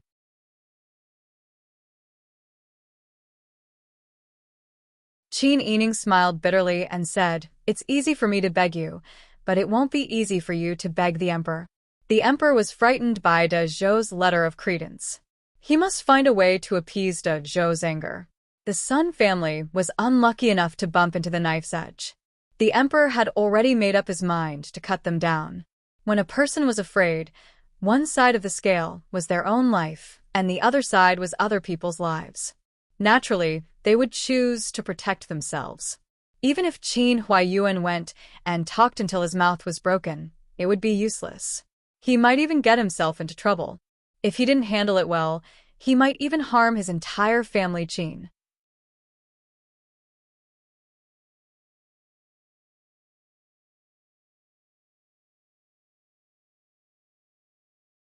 Chapter 79. Qin Huaiyuan had come into contact with many people as an official in the imperial court, but there weren't many people like Qin Yining who happened to have the same thoughts as him and could understand his thoughts without him saying anything. She was his daughter after all. Not only was her appearance and behavior similar to his, but she was also very intelligent. Qin Huaiyuan was very happy in his heart and said with a warm expression, "You actually understand father's difficulties." Qin Yining said seriously, "Father was able to reach such a high position as an official under the emperor. I'm afraid that even when you sleep, you have to keep one eye open. It's really taxing on your mind. You are the head of the family. If you are negligent, our family will be like the Duke of Dingwa's family." Sometimes when daughter thinks about it, daughter worries about father's hardships and pressure. It's a pity that daughter is a daughter and can't share father's worries. Seeing her mature appearance at such a young age, Qin Huaiyuan felt that his daughter was very cute. The words she said were the words that touched his heart the most.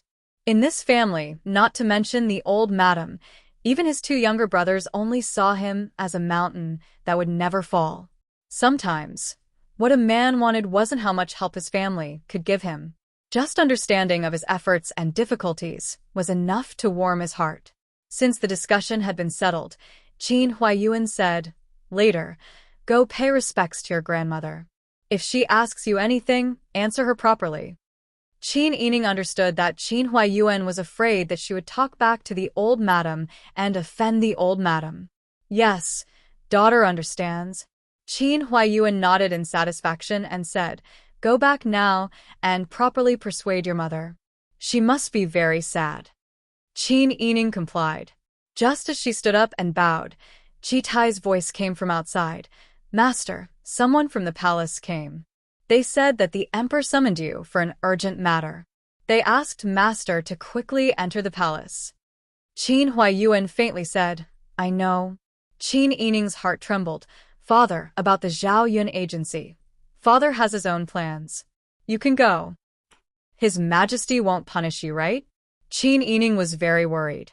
If what she had would harm her family, she would rather not have it.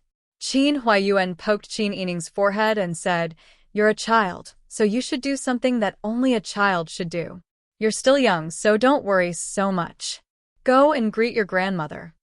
Qin Yining rarely heard such an affectionate tone from an elder. She immediately blushed, and her misty eyes curved into 2 crescent moons. She obediently bowed to Qin Huayuan and retreated. Qin Huayuan watched as Qin Yining walked away, then he ordered Qi Tai to prepare a carriage. Qin Yining hurried back to Ci Shao Garden.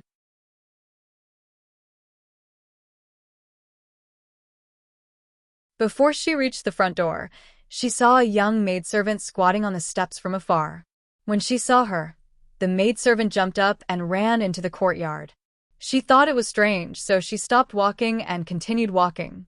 Just as she stepped on the steps, she saw Mammy Qin quickly walking out with a lamp. Qin Yining understood in an instant. She greeted Mammy Qin and asked euphemistically, Mammy Qin, does old madam have any orders? Mammy Qin bent her knees and curtsied.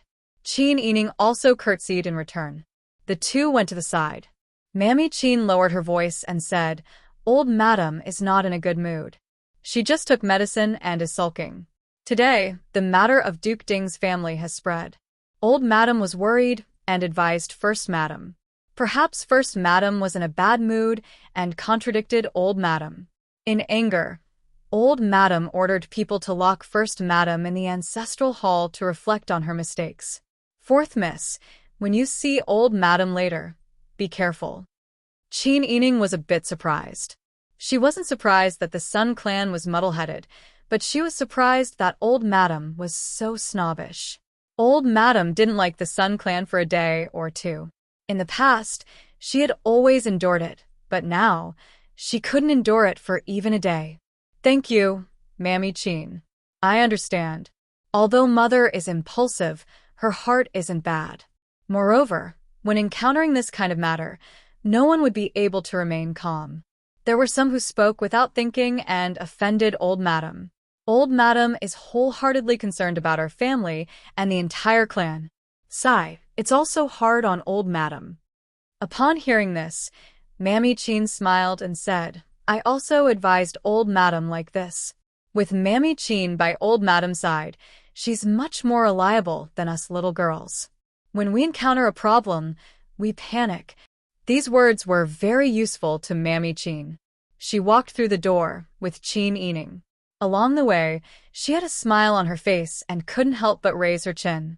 Qin Yining suppressed the sadness and panic in her heart and forced a smile on her face. The elderly were superstitious. She was afraid that the family Qin would be implicated by Duke Ding's family. If she continued to cry, what could be done? Old Madam. After entering the door, Qin Yining walked around the black-painted screen and entered the inner room. She bowed properly. Old Madam was holding a slender brass pipe and smoking. When she saw Qin Yining come in, she frowned and said in a deep voice, Why did you come back so late? Where did you go? Don't learn from your mother. Even now, you still can't distinguish between the inside and the outside. Although your maternal family is good to you and gives you money and business, you have the blood of the family Qin flowing in your body. You are still a person of the family Qin. Don't think that you can do anything after inheriting your maternal family's business. It's just a drop in the bucket for them.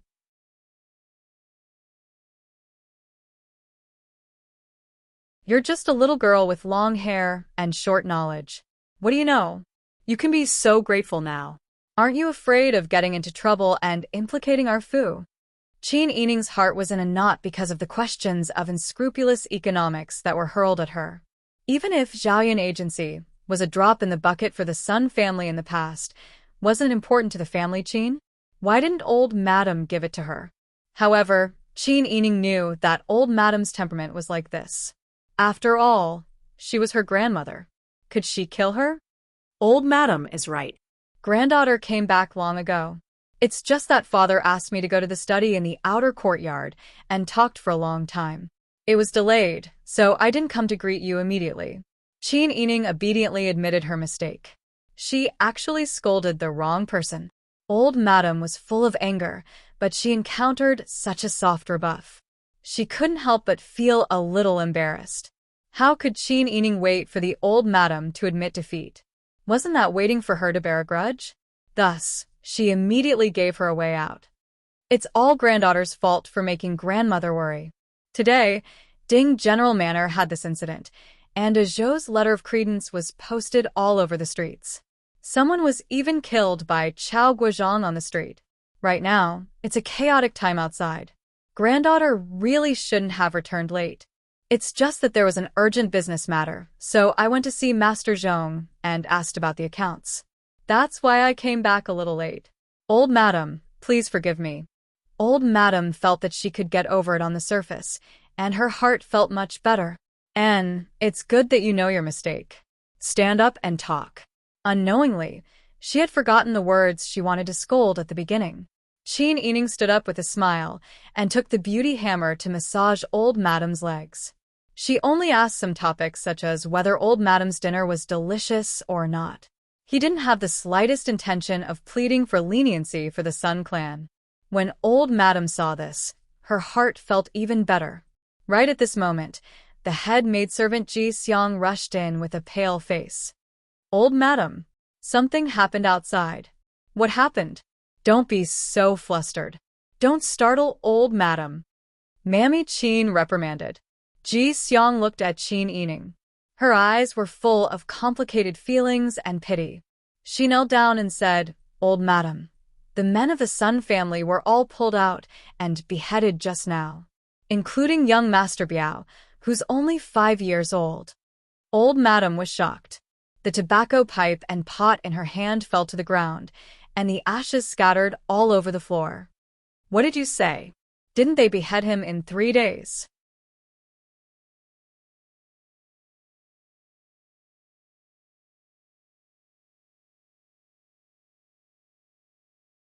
Chapter 80. Old Madam was frightened and took a step back in a trance. She accidentally stepped on the pedal and fell on the Arhut bed. Old Madam. Mammy Qin hurriedly supported her. Qin Yining also subconsciously supported her. If one looked carefully at her expression, they would find that she was absent-minded at this time. Her big eyes were filled with tears of grief, and her hands were trembling. However, she held back her tears and tried her best to calm herself down. Old Madam's eyes stared blankly. After a long time, she recovered her breath and her tears flowed down. Really, it's a sin. I don't know what to say. She then asked Ji Xiang, did Chitai say if your master has any other orders? Answering Old Madam, there are no other orders. Master only said that he won't return to the manor tonight. Old Madam, please don't worry. How can I not worry? The Emperor will take someone's life if he doesn't agree with him. Old Madam patted her chest, and her tears fell like rolling beads.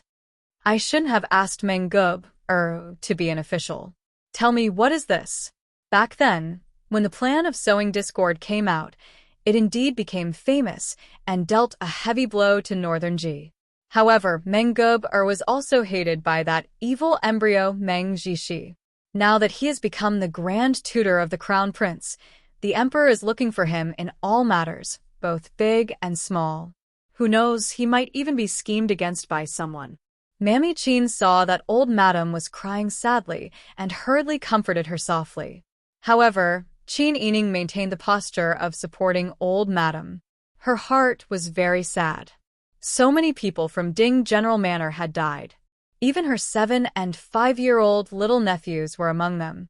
However, when Old Madam heard the news, she was sad because she was afraid that her family would be implicated. This was human nature. Didn't she know it long ago? Qin Yining suppressed her sadness and quickly calculated in her heart, with Old Madam's temper, if she asked Old Madam to let the Sun clan out now and let them send off the men from Ding General Manor, Old Madam would definitely be fuming with anger and lock her up. Old Madam would rather let the corpses of ding general manners people lie on the streets. Even if they smelled, she wouldn't care. Not only the Old Madam, if it was anyone else, they probably wouldn't have the guts to collect the corpse after the Emperor suddenly beheaded them in a fit of rage. However, she could not bear to see her grandfather and the others die in such a miserable state. She had to collect their corpses, and she had to do it flawlessly. After the conversation with Qin Huaiyuan just now, Qin Yining more or less knew what to do. She wiped away her tears and came up with a countermeasure. Just as Qin Yining was thinking about this, the sound of a woman crying suddenly came from outside.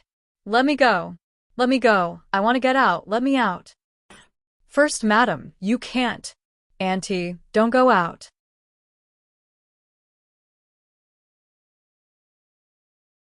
"It's a mess outside. Grandmother will be worried if you go like this." "I won't. You bunch of people, if it wasn't your father or brother who was in trouble, you wouldn't care." "Lower your voice. Io, this is the gate of Ci Shao Garden. My ancestors, my gods, and Buddhas. I'm still afraid of being heard." "That ungrateful old woman. How did she stick to me when my family was rich? Now that something has happened, she shrinks her neck. She's simply worse than a pig or a dog." The Old Madam couldn't hear the conversation outside clearly, but she could hear the few words that were scolding her very clearly. "Old woman, ungrateful, worse than a pig or a dog, slap her, slap her." The Old Madam's face turned purple, and she stood up abruptly. Is this the family upbringing of that stupid woman? How is it that her upbringing is completely gone after her father died? She dared to insult her mother-in-law like this, whereas the slightest bit of filial piety left. "I'm going to divorce him. I'm going to open the ancestral hall and divorce this unfilial and stupid woman for Meng Gub." Qin Yining supported the Old Madam's arm at the side, but the gaze that he looked at her with gradually turned cold. Even if it was human nature to seek advantages and avoid disadvantages, the Old Madam's way of doing things was too unsightly. It was enough to see that the Old Madam wasn't just snobbish, she was selfish to the point of being cold-blooded. Mammy Qin was on the other side of the Old Madam, and she was also cursing in her heart. However, as a servant, she couldn't say much. She inadvertently met Qin Yining's gaze, and Mammy Qin felt a chill on her back. She felt that the person she was facing wasn't the fourth miss, but Qin Huaiyuan. She couldn't help but persuade, "Old Madam, please calm down. First Madam's maternal family was ruined, so it's normal for her to be so sad. Her mind must be muddled at this moment, and she's talking nonsense. Why should Old Madam bother with a crazy person? Moreover, you have to ask for First Master's opinion before divorcing him. Moreover, you also have to take into account First Master's reputation outside." Qin Yining didn't want to continue listening to the Old Madam. She had already seen through her realistic and powerful grandmother. She even thought that if her mother was divorced now, it would be a good thing. She had thousands of ways to let her mother live happily outside. Duke Ding had only fallen for a day, and the attitude of everyone in Prime Minister's Fu was already like this. How much more would her mother have to suffer if she stayed? She wasn't a person who could swallow her anger and scheme. She would be eaten until there wasn't any residue left. Even if her father wanted to intervene, he was still a filial son. Qin Yining curtsied to the Old Madam and said, "Grandmother, I'll go out and take a look." Without waiting for the Old Madam to speak, she quickly walked out.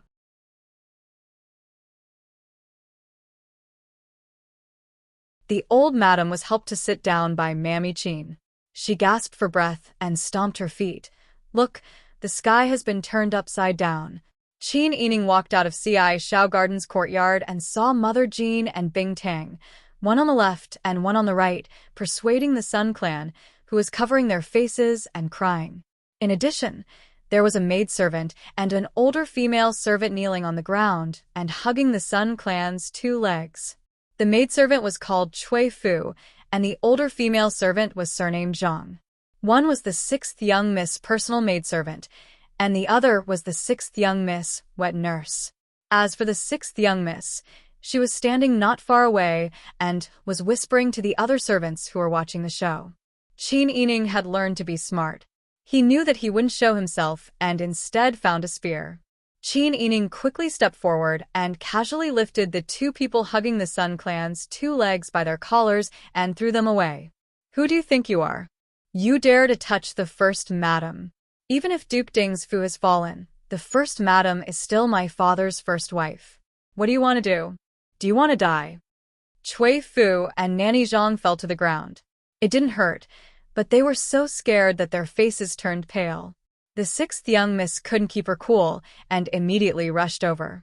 It was eldest aunt who didn't listen to persuasion and insisted on going out. That was why Cui Fu and Nanny Zhang stopped her. Eldest aunt didn't report to old madam and rushed out of the ancestral hall on her own accord. What happened? Qin Yining ignored the sixth young miss and turned to ask Mother Jean. At this time, the Sun Clan had already cried and hugged Qin Yining. She sobbed unclearly and aggrievedly smeared her tears on Qin Yining's shoulder. She muttered, I want to go out, Sister E. I want to go out and see your maternal grandfather. Mother Jean whispered, Fourth young miss, just now. The sixth young miss came to tell Madam that Duke Ding and the others were beheaded. Madam was in a hurry to go out. We couldn't stop her no matter what. Please persuade Madam. Qin Yining hugged the Sun Clan and cast a sidelong glance at the sixth young miss. You actually listened to Qin Huining's words. How many bones did she give you? The sixth young miss didn't immediately react. She blinked and angrily said, Who are you calling a dog? Calling you a dog is an insult to dogs. For the sake of second aunt, I won't touch you. However, your actions won't allow you to be on a high pedestal. Bing Tang, immediately go to see second aunt and tell her that Qin Shuangning secretly went to the ancestral hall to incite my mother. She also ordered the maidservant and wet nurse to detain my mother here and provoked my mother to shout. You have no proof. Call 2 eloquent witnesses. Yes. Bing Tang nodded.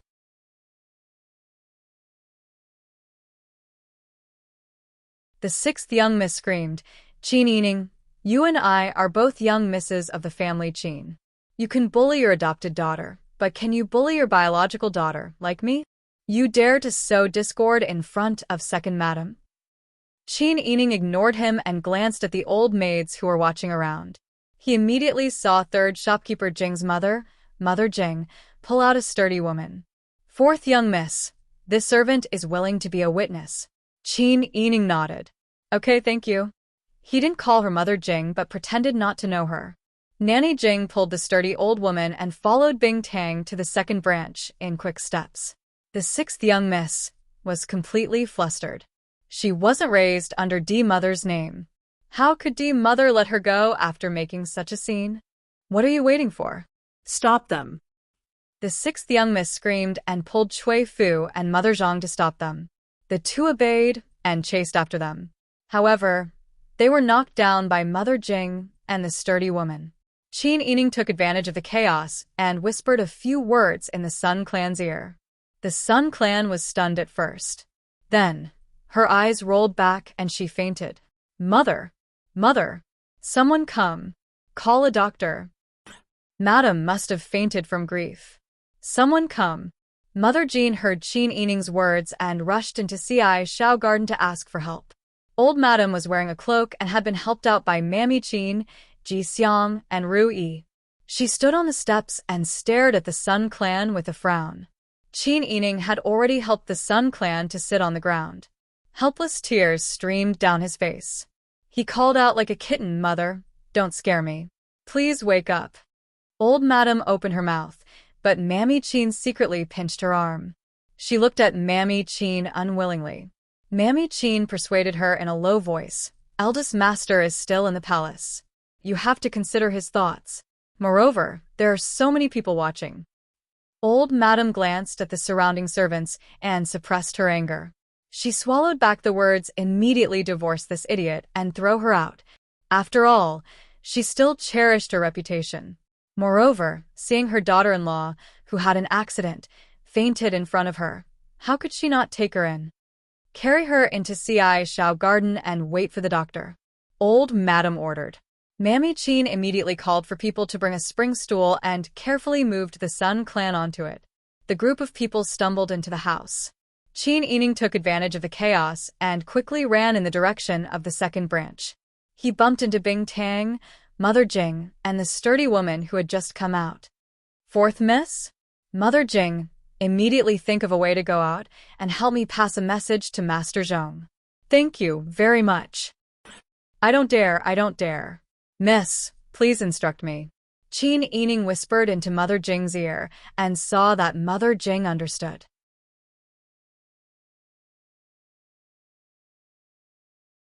Then he quickly rushed to Ci Shao Garden with Bing Tang.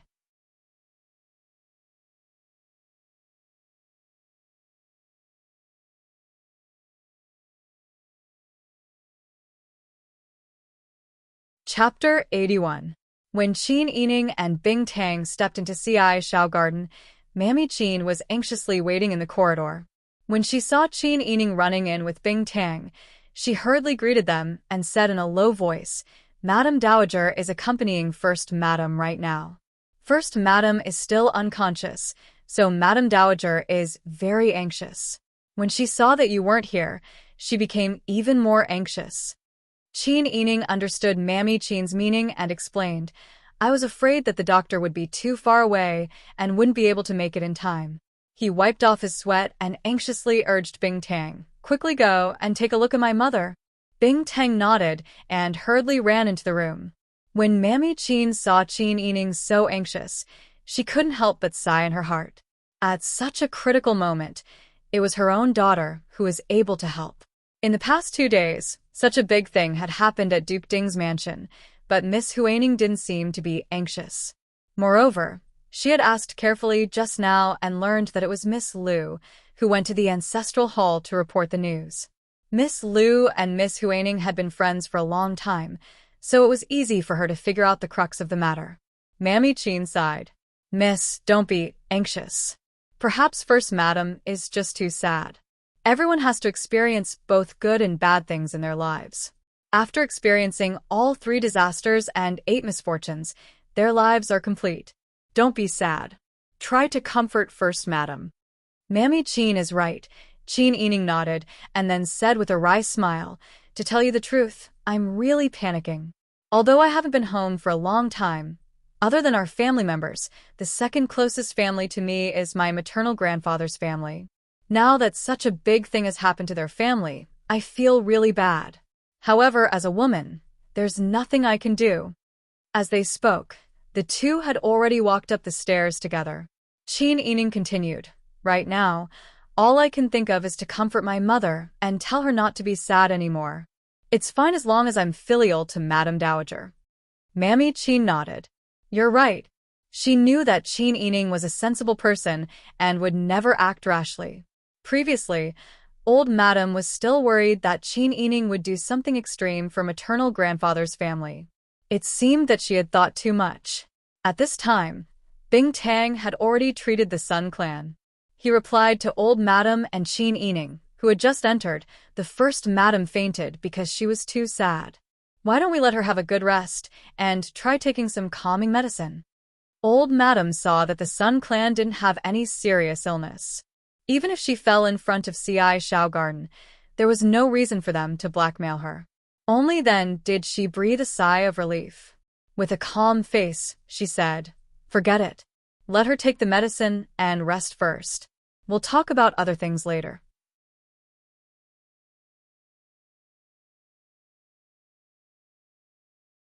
Old Madam also didn't want to bear the reputation of being an evil mother-in-law, but the Sun Clan had offended her just now and even scolded her as an old witch.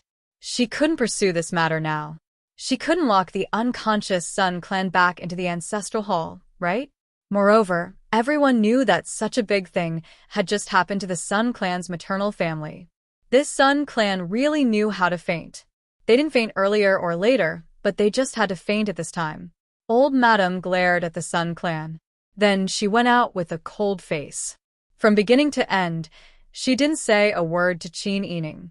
Mammy Qin followed old Madam out and whispered Qin Yining's explanation just now.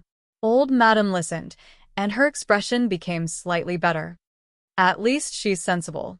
In the room, Qin Yining sent away the irrelevant people and only left Bing Tang to guard the door. Seeing that there was no one around, he squatted on the steps and whispered in the Sun Clan's ear, "Mother." Sun Clan suddenly opened her eyes and looked around to see that there were no outsiders. She sat up and pulled Qin Yining's hand, saying anxiously, "Sister E, have you arranged everything?" Hun. "I've already thought of a way to send the message out." "Mother, don't worry. I just have to trouble you to pretend to faint first. Otherwise, I'm worried that old Madam will immediately punish you." Sun Clan's tears fell down when she heard this. She didn't dare to cry out loud, afraid that it would attract old Madam's people. She could only cover her mouth and sob sadly in a low voice. "Your maternal grandfather's family passed away too tragically. From the way I see it, your grandmother simply wants me to sever my relationship with your maternal grandfather's family. Your maternal grandfather's body hasn't even turned cold yet, and your grandmother wants to divorce me. Why am I so unlucky to have married into such a family?" The more Sun Clan spoke, the sadder she cried. Qin Yining could only hold her hand and comfort her in a low voice, "Mother, regardless of what old Madam is like, at least Father is good. To be honest, Father knows that I secretly order people to rent out maternal grandmother and the others. I also plan to arrange for people to bury maternal grandfather and the others. Father even secretly instructed me to do this." "Is that so?" Sun Clan's face was full of tears as she looked at Qin Yining with hope. Qin Yining nodded and said, "It's just that Father's identity is special. Even if he wanted to, it wasn't convenient for him to stand up for himself. He could only secretly instruct me. Mother, you should be able to understand Father's dilemma." Sun Clan's heart felt a little better. She nodded and said, "Of course I can understand. That's why Mother has to be strong and live well with Father. Even maternal grandfather and the others in the netherworld will be gratified to see that you're living well."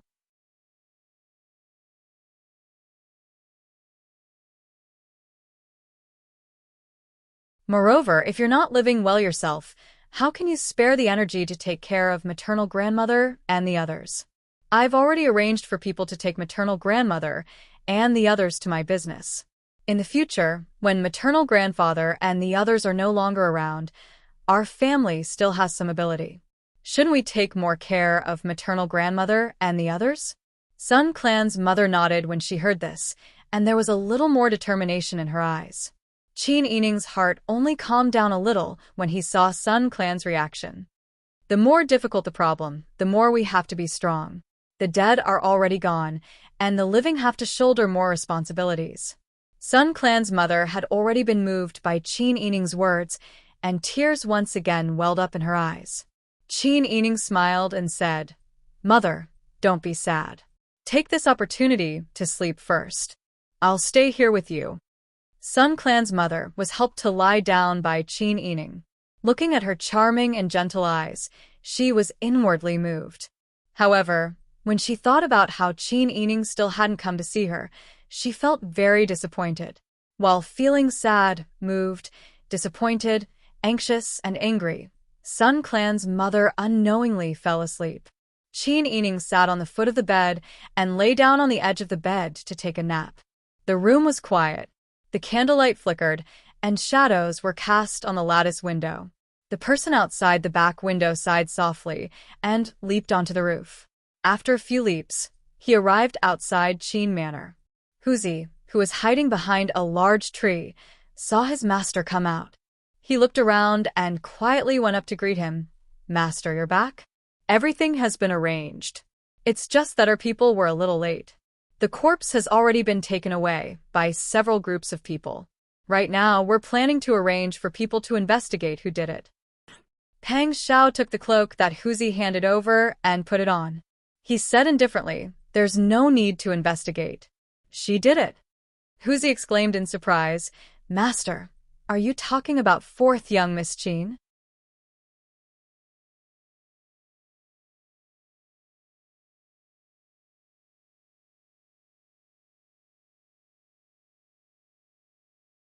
Chapter 82.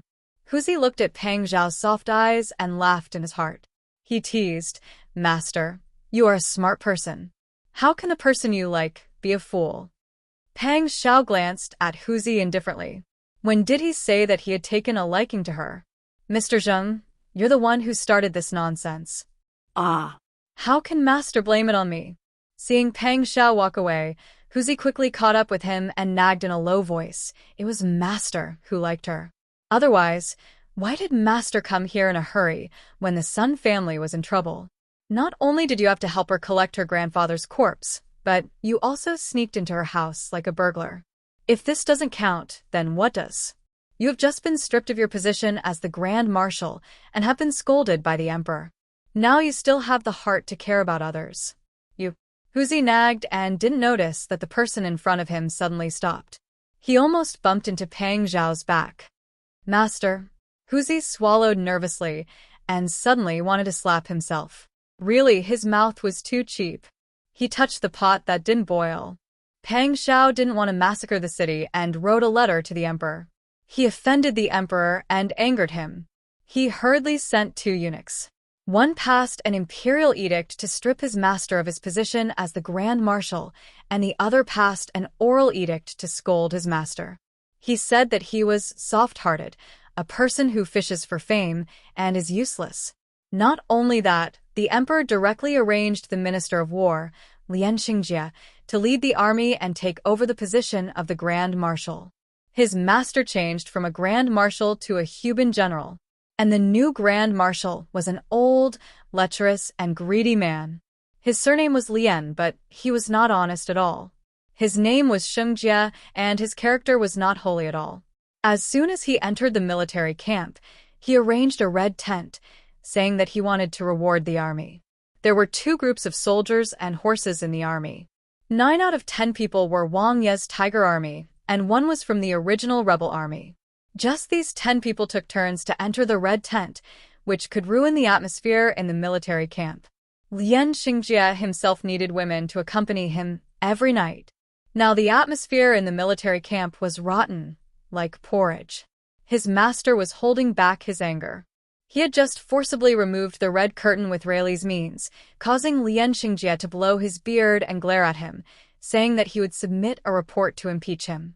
So, he quickly rushed to the capital to see the situation of the Qin family's 4th Mississippi. Did he not care? Did not like her? But he really should not have mentioned the Emperor. Before the Emperor ascended the throne, he, Wang Yi, and Marquis Dingbei Jiziyu became sworn brothers. The 3 of them were very close. Now one came, and the other was stationed in the north to resist the Tatan.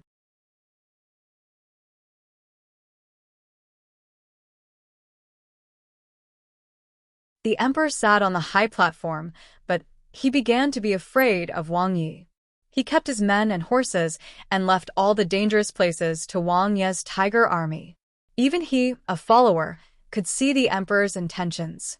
How could Wang Yi not know? The Emperor was no longer the person who overthrew the tyranny of Beiji, who was devoted to the people. Huzi's mind was full of thoughts.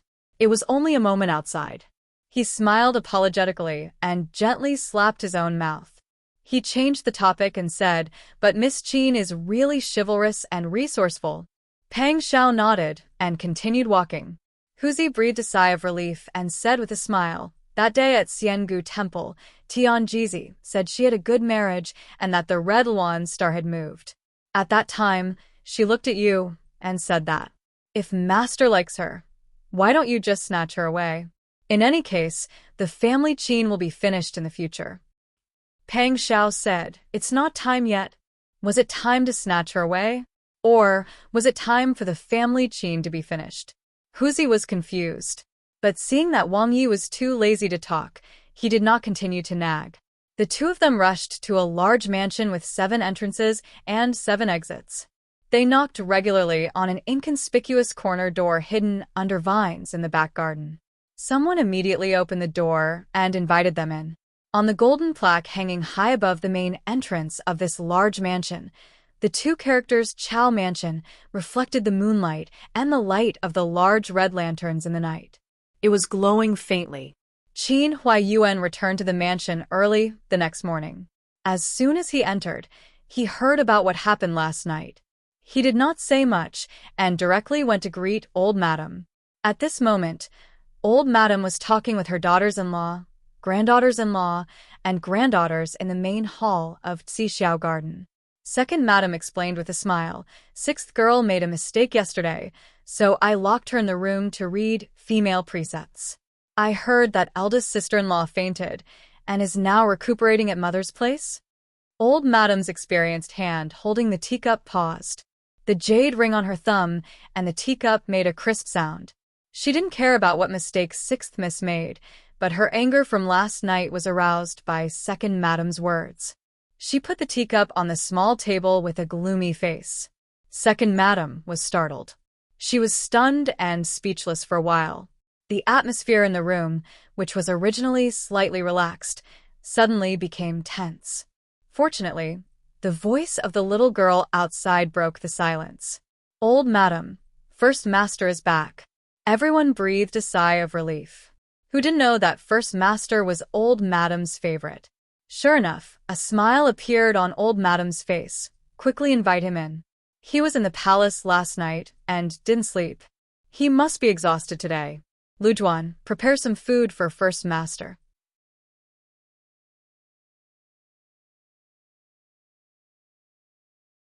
"Let him eat and have a good sleep." Mammy Qin smiled and agreed. Qin Huaiyuan had already taken off his cloak outside and entered the room to salute Old Madam. The womenfolk also saluted Qin Huaiyuan. Qin Huaiyuan looked left and right. He didn't see the Sun Clan and Qin Yining.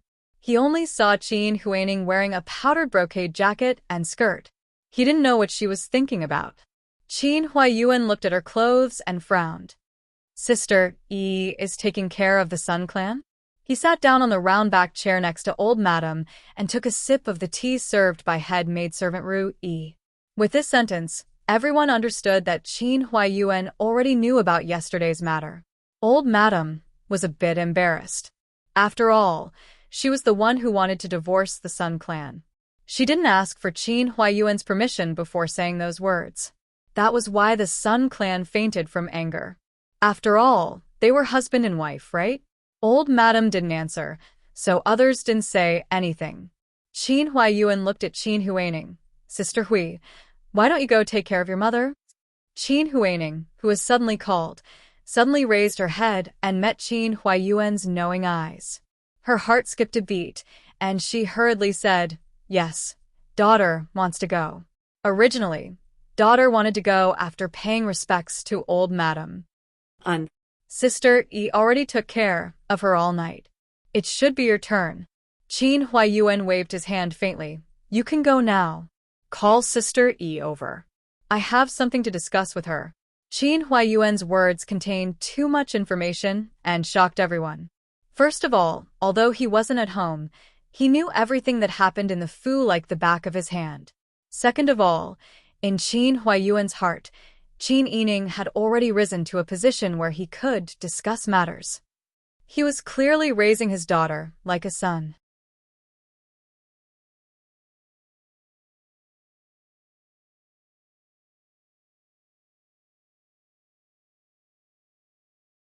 Chapter 83. Qin Huaiyuan looked at Qin Huaining's expression. He didn't need to guess carefully to understand what she was thinking. When Qin Huaining was the legitimate daughter, he didn't have any feelings for her. He only wanted to find a good family for her in the future. Therefore, when he found out that she wasn't his biological daughter, his feelings were different from those of the Sun Clan. He lamented that his biological daughter had wandered the streets and suffered so much. There were several times when she couldn't survive. What was more depressing was that he boasted of being smart, but he was fooled by others. He didn't know how the person who did this mocked him behind his back. Qin Huaining thought that she hid her emotions very well.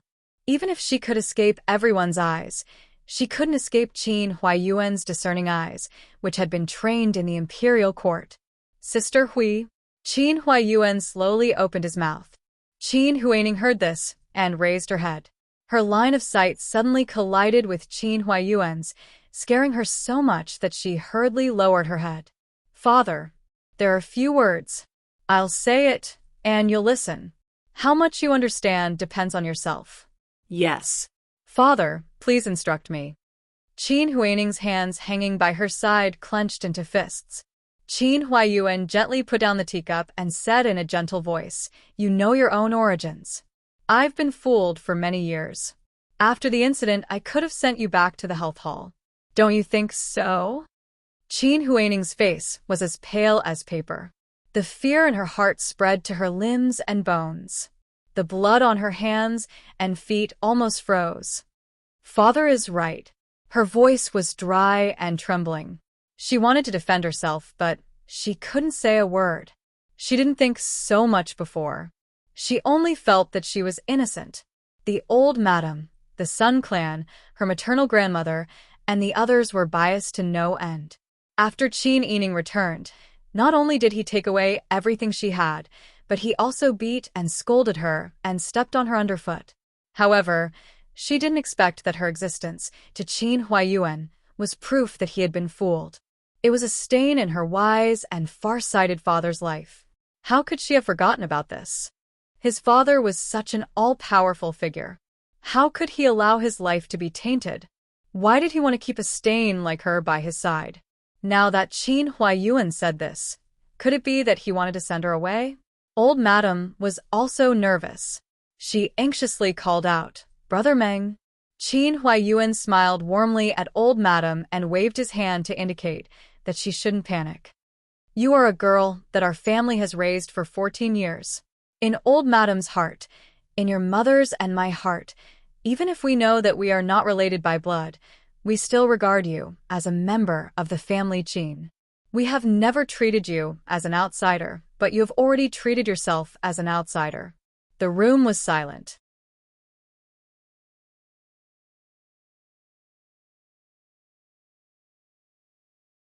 Everyone looked at Qin Huining with different expressions. Even after Sister Yi returned home, your food and clothing were all provided in accordance with the standards of the other young ladies in our manor. You were never treated unfairly. Think about it carefully. Isn't that the case? I hope that you can focus on the right path. I can pretend that nothing happened in the past, but in the future, it's up to you. That's all I have to say. You can go take care of your mother. Qin Huining's entire body felt like it had fallen into an ice cellar, but his face was burning red. She originally thought that her father was busy with court affairs and wasn't at home all day, so he didn't know much about the family's affairs.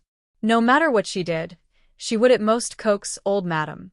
Today, Qin Huaiyuan's words overturned all of her ideas.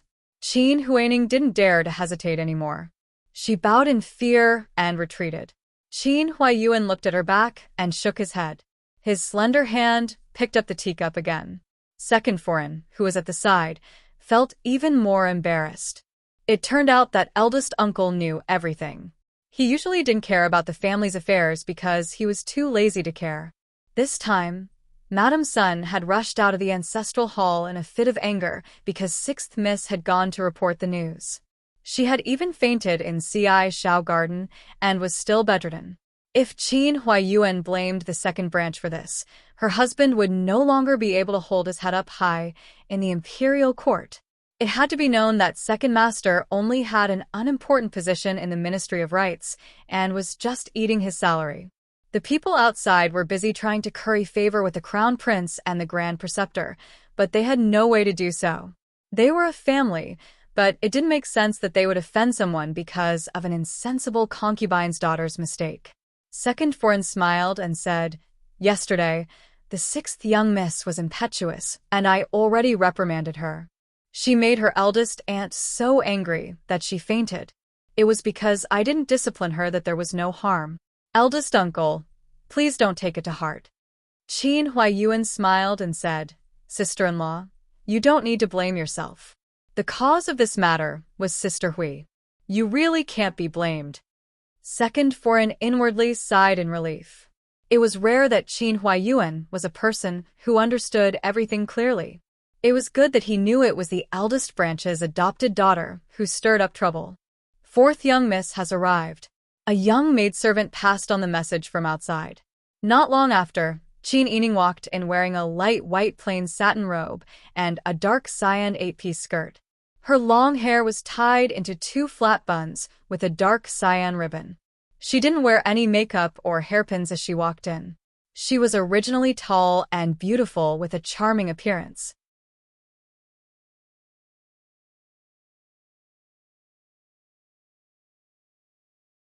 Now that she was dressed in such a plain manner, coupled with her pale complexion and cyan eyes, she made people feel pity for her even more. Compared to the Qin Huaining who was dressed in such a delicate manner just now, this was the reaction that a member of the maternal family should have after passing away. Everyone couldn't help but think in their hearts, in the end, mutton paste is not on a dog's body. Those who aren't related by blood are still lacking by a layer. In the end, Qin Huaining is a bit too cold-hearted. Qin Yining came forward and bowed to the old madam and Qin Huaiyuan. She also bowed to the womenfolk in the room one by one before standing to the side in a well-behaved manner. Qin Huaiyuan then asked, "Is your mother feeling better?" Replying to father, "Mother's body is fine. It's just that because she was too sad, her mind is a bit unclear. Last night, she was talking nonsense in her sleep. When daughter heard it, my heart ached." It would be strange if anyone's mental state was good when such a thing happened to their family. Everyone sighed. Qin Huaiyuan said, "You should persuade your mother, but you also need to pay attention to your own body. I know you are filial, but there are some things that can be left to the servants to do. Look at your complexion. You are still young and are still growing. You need to pay more attention." "Yes. Thank you, father, for your concern." Qin Yining was touched and smiled. Her eyes were moist, as if they could speak. Being looked at like a small animal, Qin Huaiyuan couldn't help but reveal a smile on his face. The commoners have already taken the initiative to bury the male member of Duke Ding's mansion. Go back and tell your mother that even if the emperor wants to pursue the matter, he can't. This matter will end like this. Qin Huaiyuan was telling her that her arrangement was successful and that the emperor couldn't pursue the matter because he cherished his reputation. She couldn't dig up the person from the grave again. Wouldn't that arouse the public's anger? Qin Yining let out a big sigh of relief and nodded. "Yes, I will definitely tell mother. If mother knows that maternal grandfather's family's benevolence, righteousness, and wisdom didn't go to waste, she will certainly be happy." Qin Huaiyuan nodded and turned to the old madam, saying, "There is one thing that I need mother to take care of for me." The old madam said, "What is it?" "Don't hesitate to say it." "The emperor issued an edict to bestow the eldest daughter of Duke Chao's father-in-law to me as a noble concubine. He wants her to be brought in before New Year's Eve. Now that the Sun clan is sick and the daughter of Duke Chao's father-in-law has a special status, I hope that mother can make the appropriate arrangements and not fail to live up to the emperor's grace." As soon as these words came out, the entire room was silent.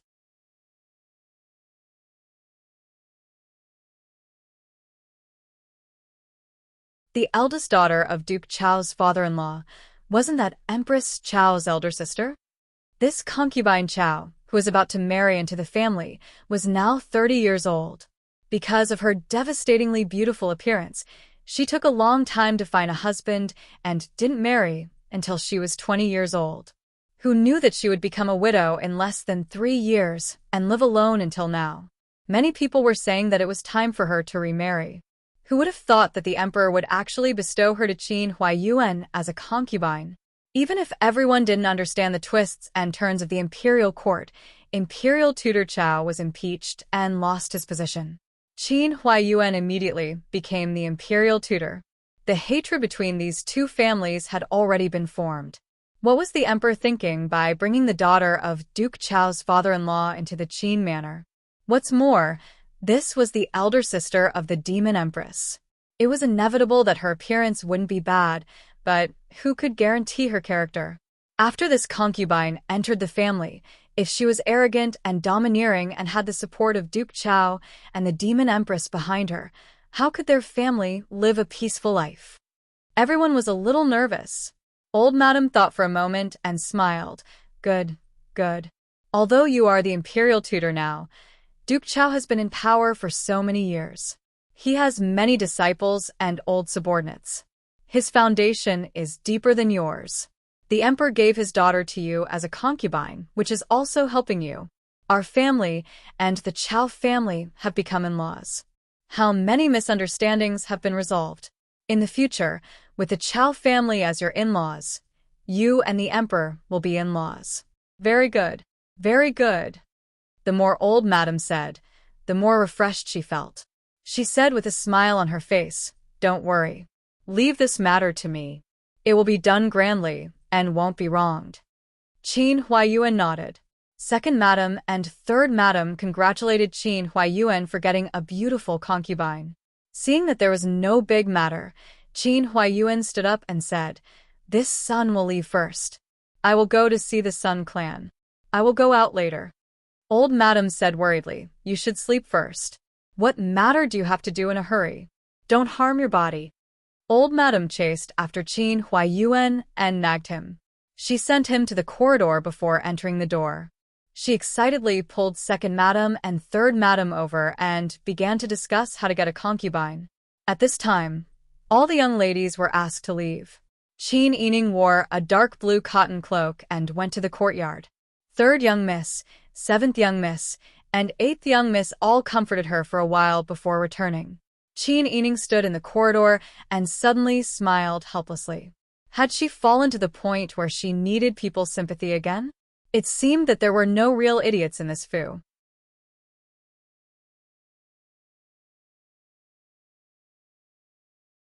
Everyone could see that Chao Shi had a very high status in old madam's heart even before she married into the family.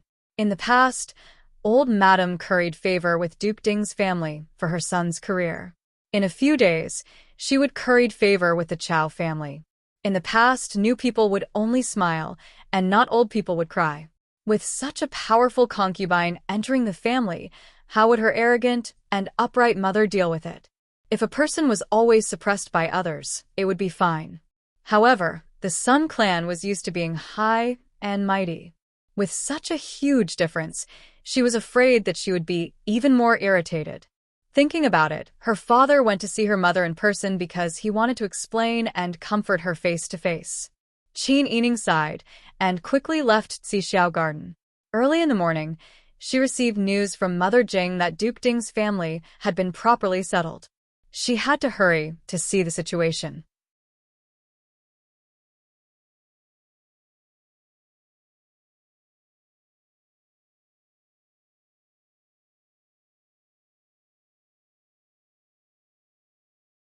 Chapter 84. Grandmother. As soon as Qin Yining entered the door and saw the house full of women in mourning, his eyes couldn't help but turn red. Reality was so cruel. In just one night, the destruction of the family's property had been done, and the family was separated forever. When Duchess Ding saw Qin Yining, tears welled up in her eyes. "Sister Yi, you're here. Is it okay for you to come here?" "It's okay. I came here very carefully. It's not eye-catching." Qin Yining bowed to his two aunts and cousins, and everyone returned the greeting. When they sat down, they didn't know what to say for a while. Everyone was immersed in grief. Among the men who could think of the tragic death of their family members, someone couldn't help sobbing. This sob was like a wildfire that could start a prairie fire, drawing out people's tears. Qin Yining hugged his sad grandmother and aunt and cried bitterly. Qin Yining cried until his eyes were red and swollen. Duchess Ding wiped her tears, took a deep breath, and said in a hoarse voice, "I've heard the news outside. Some people secretly helped to bury your grandfather, and the others. I know this was arranged by you. You didn't stay out of it at the critical moment. You saved your fifth cousin-in-law and eighth cousin-in-law, saved your cousin's flesh and blood, and even saved your grandfather and the others from the fate of dying on the street. I don't know how to thank you, and there's nothing I can take out to thank you. What are you talking about? We're a family. If I only cared about protecting myself when something like this happened to my family and didn't care about you, what kind of person would I be? What's more, the reason why I have the ability to do something now is all thanks to grandmother's reward. If grandmother hadn't given me the Zhaoyan agency and asked Master Zhong to help me, I wouldn't have been able to do it alone even if I wanted to. Eldest aunt wiped her tears and said, Sister E, don't say that. We all know your character, and we all remember your kindness, but I really can't repay you. Don't say that. Qin Yining waved his hand and said, Actually, I couldn't have done all this by myself. My father helped me in secret. Then, she lowered her voice and said, when the emperor copied the Fu, he actually had the intention to take back the Zhaoyun company and run it himself. However, he didn't expect that grandmother had already given it to me. Then you have to be more careful in the future. Duchess Sting wiped her tears with her sleeve and rubbed her swollen and painful temples. Without a servant to serve him, Qin Yining stood up and stood beside Duchess Sting. He massaged her with moderate strength and said in a low voice, Yes, I will pay attention. But now the emperor is almost scared out of his wits by Dezhou, and the people are constantly talking and cursing. He has no time to take care of the Zhaoyun agency.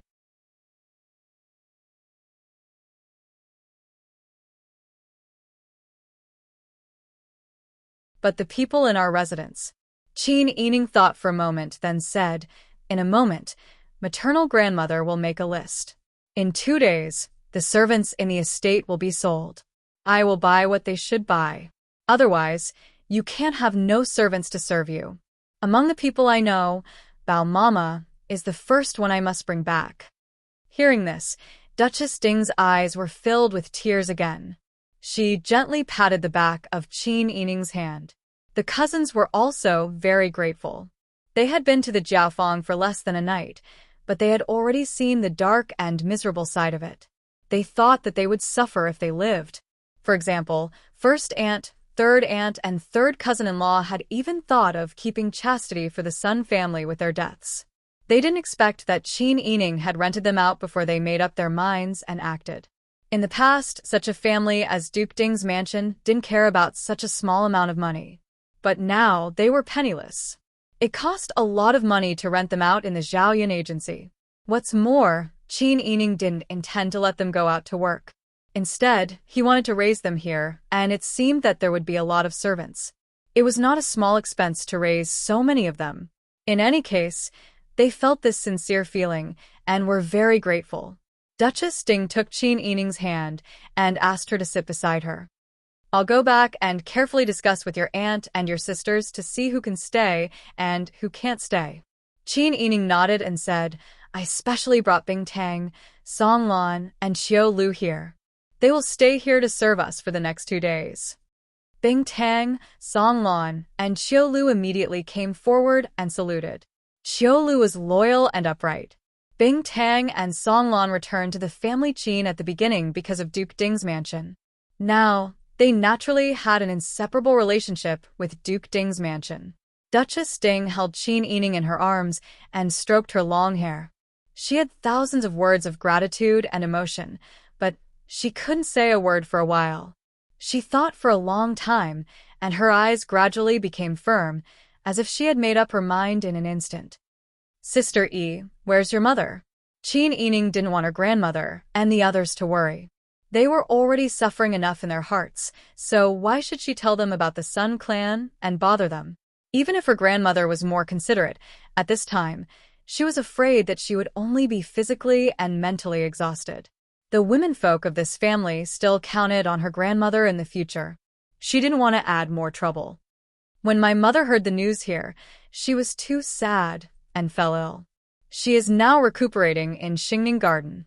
Miss Huining, Mother Jean, and Kai Ju are all by her side to serve her. My father also invited an imperial physician from the palace. Bing Tang has also seen her.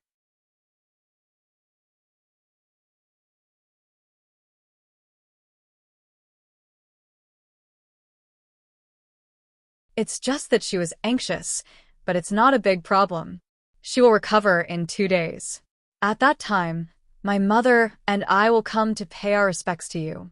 Hearing this, Duchess Ding fixed her eyes on Qin Yining and nodded slightly after a while. You are a sensible child. Her voice was close to a sigh. Qin Yining knew that Duchess Ding was a smart person. In fact, she knew everything in her heart. However, there were some things that couldn't be said, and some things that were useless to say. It would only increase her sadness. No matter how many schemes she had, they were useless in the face of absolute strength.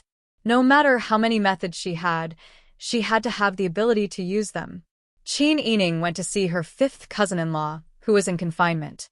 The baby in swaddling clothes was sleeping soundly in her mother's arms.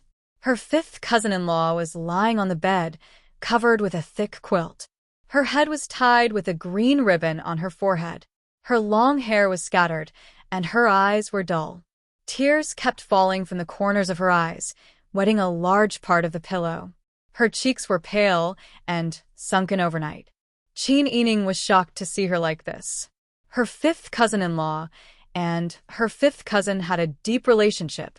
She was afraid that she was ready to die now.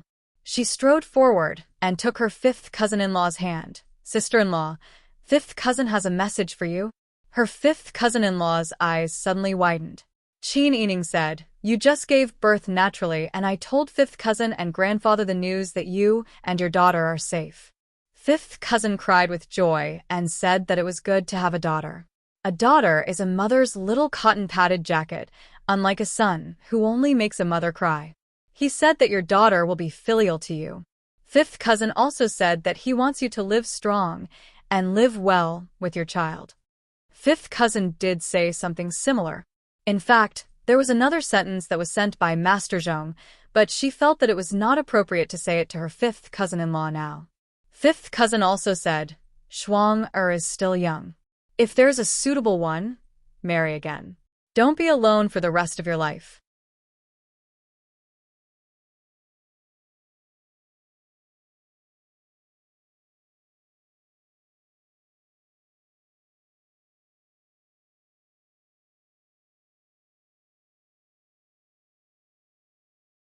Chapter 85.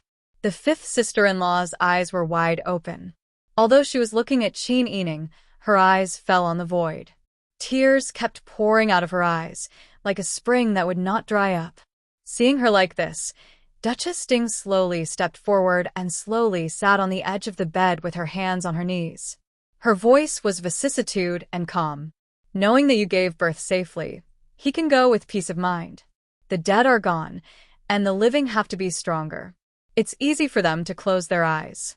Do we, the living, have to bear these responsibilities?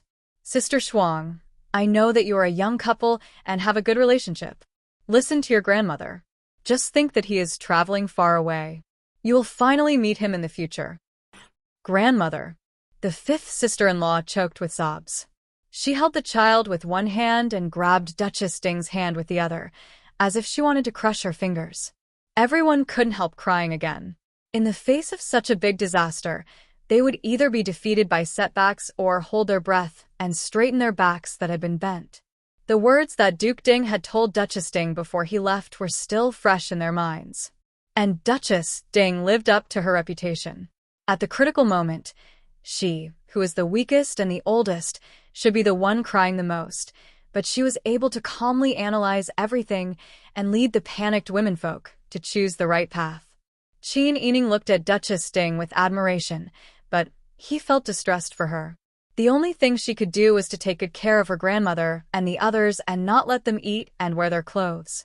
When the tragic end of Duke Ding's family was known to everyone, the credence of Dezhou, which was posted all over the street, swept over again. This time, not only the bulletin boards were conspicuous, but also the streets and alleys had flyers fluttering in the wind.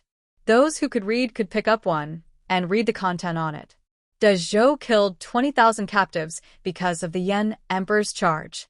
Another 20,000 men were never able to see their parents again. As for the good emperor of the Yan dynasty, he still lived a life of luxury with the demon empress, without any worries. In order to beg for the forgiveness of the Dezhou emperor, he even forced the grandson of the Duke of Ding's family to offer up his brain. However, the Dezhou people made a fuss and scolded him. He was so scared that he killed all the men of the Sun family. He didn't even spare the 5-year-old child. After killing them, he immediately went to the Dezhou dynasty and shamelessly begged the emperor of Zhou to appease his anger. The emperor was so muddle-headed, lecherous, and cowardly that he didn't hesitate to kill his loyal subjects. Everyone found it difficult to calm down. As the new year approached, Jingdo was completely immersed in grief and anger.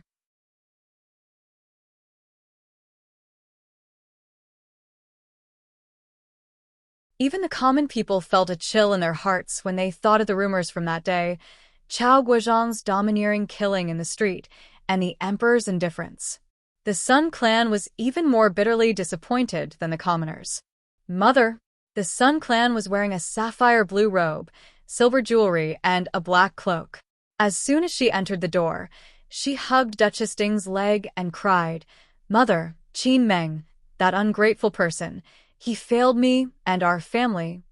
When Duchess Ding saw her crying daughter, she felt her head buzzing. This daughter of hers was really useless. She only knew how to complain and cry. It was no wonder that she raised a daughter like Qin Huaining. "Get up and talk." Duchess Ding rubbed her forehead. Mother Bao, who had just been redeemed, helped the Sun clan to sit on the embroidered stool. "Madam, don't cry. You have to take care of Madam's health." Such a big thing had happened to her family, but the Sun clan didn't do much for her family. They didn't even come to see her in the past 2 days. They were all busy with Qin Yining. Mother Bao already had a lot of complaints about the Sun clan. The Sun clan sniffled and said with grievance, "Qin Meng wants to take that slut from the Chao family as his concubine. He's going to bring her in today. No matter how I persuade him, it's useless. He even deceived me, saying that the emperor gave Madame Chao to him. Mother, how can he treat me like this? If it weren't for father's promotion, would he be where he is today? Now that something has happened to our family, their family is so ungrateful. It's really disappointing." Duchess Ding raised her eyes and looked at the Sun clan's pale face, blue eyes, and eyes that were swollen like walnuts from crying. She sighed and said, "Sister Han, you're not a child anymore. There are some things that I have taught you a long time ago. You don't want to take it to heart and work hard to manage your life. You only think about your family background. Can you sit on your family's merit book and look down on your husband's family for the rest of your life? I've said this before. Now that the Sun clan has fallen, you have no one to rely on. In the future, when I'm not by your side, you have to use your brain more." The Sun clan's tears burst out again when she heard this. "Mother, why aren't you by my side?" Duchess Ding touched her face and turned to look at Qin Yining. "This time, Sister Yi has helped us a lot. We can't repay her." "Grandmother, don't say that. This is what I should do. I'm also filial to my mother," Qin Yining said seriously. "I know. You're a sensible child. Now I've thought of a place to go and have contacted the appropriate people. Today I'll start to move. In the future, you should serve your mother well and live a good life in the family Qin. Let's contact each other less." As soon as she finished speaking, the room was so quiet that one could hear the sound of breathing.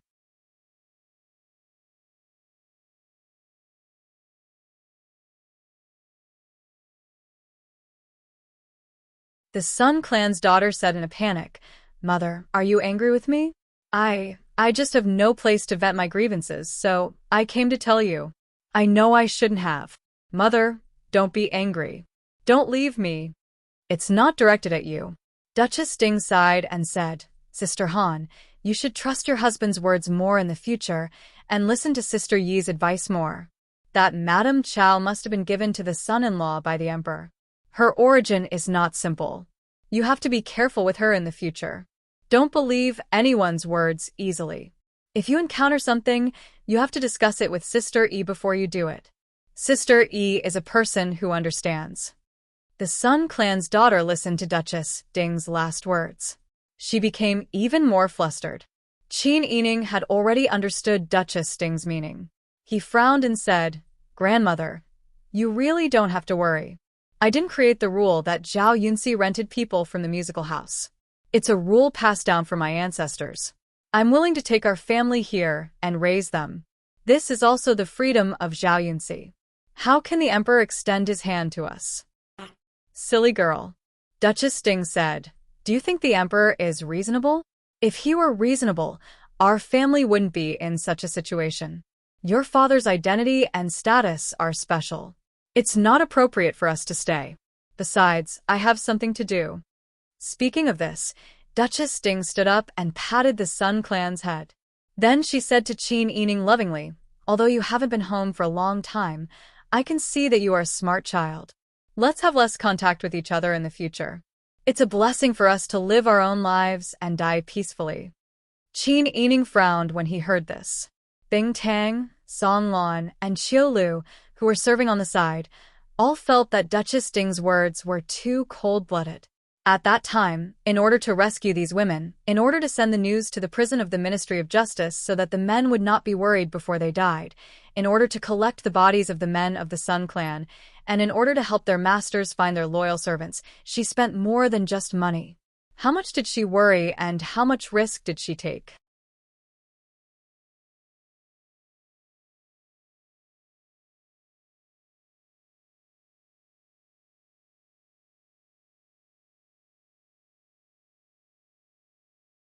Chapter 86. Qin Yining understood that such a big thing had happened in Duke Ding's mansion and caused indelible damage to the womenfolk. Sometimes it was easier to die than to live and bear all the pain. Her grandmother was a woman who had lost everything overnight. She had to brace herself and grit her teeth to live on with these womenfolk who had no idea what to do. The road ahead would be very bumpy and difficult, especially when they still had hatred in their hearts. Although Qin Huaiyuan acquiesced to her help and didn't take advantage of them to elevate himself, he was still the emperor's favorite minister and the crown prince's grand preceptor. Today, Qin Huaiyuan was forced to take Madame Chao as his concubine. One day, her marriage might have an inseparable relationship with the royal family. The womenfolk of Duke Ding's mansion hated the royal family, and it was inevitable that the Qin family and the royal family were inextricably linked. Their paths were different, and it was useless for her grandmother to say anything. The only thing she could do was to stay away from them. Qin Yining wasn't angry or disappointed. She was just sad about this difficult world. Seeing Qin Yining's expression, Duchess Sting sighed softly and patted her shoulder again to comfort her. In the end, she didn't say anything else. Sun Clan couldn't control her emotions. She covered her face and sobbed. In the past, her eldest and second aunts doted on her youngest aunt and comforted her when they saw her like this. Now, they were drowning in grief and had no time to care about her. Qin Yining pulled Sun Clan's arm and motioned for her to stop crying. Seeing that she really stopped sobbing, she said, "Grandmother said that she had contacted a place to go. Where do you want to go?" With such a big family, all the properties of Duke Ding's mansion have been confiscated. You are all womenfolk, and there are no guards to protect you. Where can you settle down? Seeing that Qin Yining was sincere and didn't have any ill feelings, Duchess Sting couldn't help but smile with relief. "Sister E, if you're worried, you can follow us and have a look. This place is not far from here." Qin Yining looked at Duchess Sting's face and couldn't help thinking quickly. It was not far from here and could accommodate so many womenfolk. Moreover, Duchess Sting could bring the womenfolk to live in a place with peace of mind. She suddenly had a flash of inspiration and said in surprise, "You want to go to the Fairy Lady Temple?" Duchess Sting was surprised that she had guessed it so quickly and nodded. Qin Yining and the members of the Sun Clan, along with Mother Jean, Kaiju, Song Lan, Bing Tang, and Qiu Lu, stayed behind to help Duchess Sting's family. During this time, they even took the time to instruct Song Lan to call Master Zhong. They immediately took out 100 taels worth of banknotes and exchanged for a total of 3,000 taels.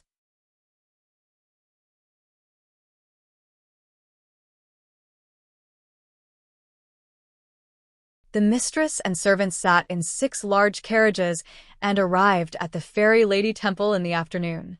A little Taoist nun had seen them from afar and rushed in to report. When the group arrived at the mountain gate, Fairy Lu led a few young Taoist nuns to welcome them. "Supreme Tai Tianzuan Du E. Old Madam, how are the ladies, grannies, and ladies? I heard that you were planning to seek shelter. I have ordered people to clean up the courtyard for you."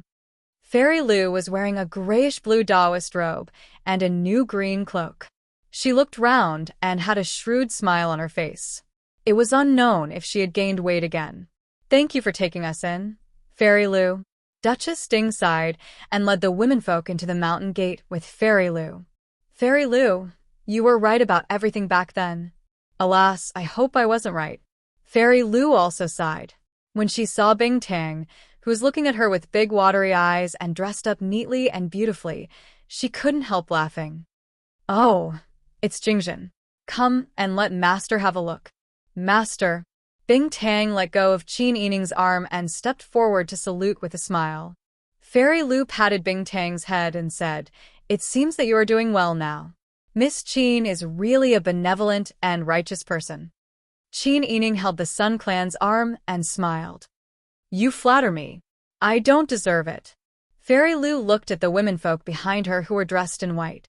She then saw two old women supporting a pale-faced young woman. Behind them was a pregnant woman who was holding a baby. She said, "The weather is cold. Why don't we let the madams and grannies settle down in their rooms first?" All right. Thank you, Fairy Lou. Duchess Ding smiled gratefully. Fairy Lou called two of her disciples over. Take everyone to the side courtyard first. Yes, Master. The two little Taoist nuns bowed and led everyone to the side courtyard on the west side. Fairy Lou led Duchess Ding, the Sun Clan, and Qin Yining to her courtyard. While walking, Fairy Lou kept looking at the pale-faced Sun Clan. Who would have thought that when they arrived at the courtyard gate, they heard a young man complaining, "Why were you gone for so long? Master was waiting for you." The two sides walked across each other. Qin Yining and Bing Tang both widened their eyes. The young man in front of them was 17 or 18 years old. He was of medium height and looked strong. He had thick eyebrows and big eyes. His facial features were very regular. He was wearing a dark blue cotton-padded jacket with a wool jacket and a warm hat. He was also looking at them in surprise. When his eyes landed on Bing Tang, his originally fair face instantly turned red. It was the young man who covered Bing Tang's mouth in the main hall that day. If he was here, then the young man who was called Master by Fairy Lou was also here?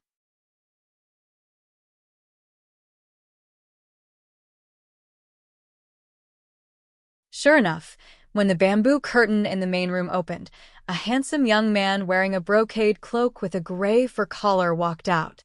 He was tall, with long eyebrows and phoenix eyes. He had a gentle temperament.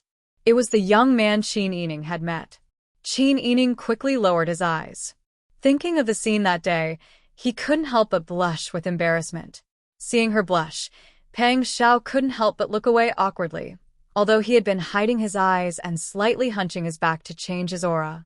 Fairy Lou's shrewd eyes looked back and forth between their faces. Then she grinned and said, "Come on, it's cold outside. Let's talk inside. The path here is narrow, so there's only a charcoal brazier in this room for the time being. Anyway, we've already met, and we're not strangers. Please come in." The guest had to follow the host's wishes. Since Fairy Lou said so, and Duchess Ding and her womenfolk would settle down here in the future, Qin Yining couldn't refuse. He only helped the Sun Clan and Duchess Ding into the room. The room was as warm as spring. Fairy Lou sat at the head of the table and invited everyone to make themselves comfortable. The young master sat at the head of the table on Fairy Lou's left. The strong young man stood behind him. Duchess Ding and the Sun Clan sat opposite him. Qin Yining stood behind his grandmother, as usual. For the time being, Bing Tang and Mother Jean were sent to the outer room.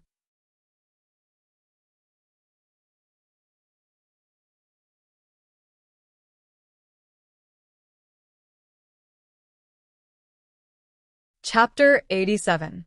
The light in Xingu Lu's eyes grew brighter. As long as she had something to do, she would have a chance to see the money. She had always felt that people should cultivate their own hobbies in life. Some people liked food, some liked beauty, and some liked money. She loved money. If she didn't love anything, it would be boring to live. "Miss Qin, please tell me what you need." Qin Yining took out 2,000 taels of silver from his sleeve and stepped forward to give it to Xingu Lu with both hands. He looked at Xingu Lu with a smile and said, "Abidine, you know about my grandfather's family. Today, I would like to trouble you to perform the 49-day rite of forgiveness for the dead. Here is 2,000 taels of silver. I hope you will pay more attention to this matter. I see. Xiangu Lu winked at Qin Yining knowingly. Then she counted the silver in her hand and said, Miss Qin, you are so generous. Don't worry, I will do my best. The women of Duke Ding's family are cultivating in our temple, so you can rest assured. In that case, I'll leave everything to you. Qin Yining saw that he had achieved his goal, so he smiled and retreated behind Duchess Ding. She could understand that her grandmother wanted to reduce contact with her. It was just that her family was heartbroken. If she didn't spend some money to ask Fairy Lu to take care of them, she wouldn't be able to rest assured. Duchess Ding also understood Qin Yining's intentions. The soft part of her heart was touched. She was moved and took Qin Yining's hand and patted it. The Sun Clan was surprised that Qin Yining had so much money, but the Sun Clan was also happy that their daughter was filial and was willing to help her family. Just as Xingu Lu was counting the silver with a smile, a low magnetic voice suddenly said slowly, Miss, are you the young lady of Grand Preceptor Qin's family? Finally, he was willing to talk to her. Huzi looked at his master excitedly. Duchess Ding and the Sun Clan were a little surprised. They didn't expect that a man would talk to them. Actually, if he was really a person who strictly adhered to etiquette, he would naturally avoid the conversation when he saw a woman talking. He wouldn't be like this young master, who was just watching from the side. However, since they were talking in Fairy Lu's room and Fairy Lu had left this person here, they had to allow him to speak. Qin Yining looked up. Her beautiful eyes only lingered on Pang Zhao's face for a moment before she curtsied. That's me.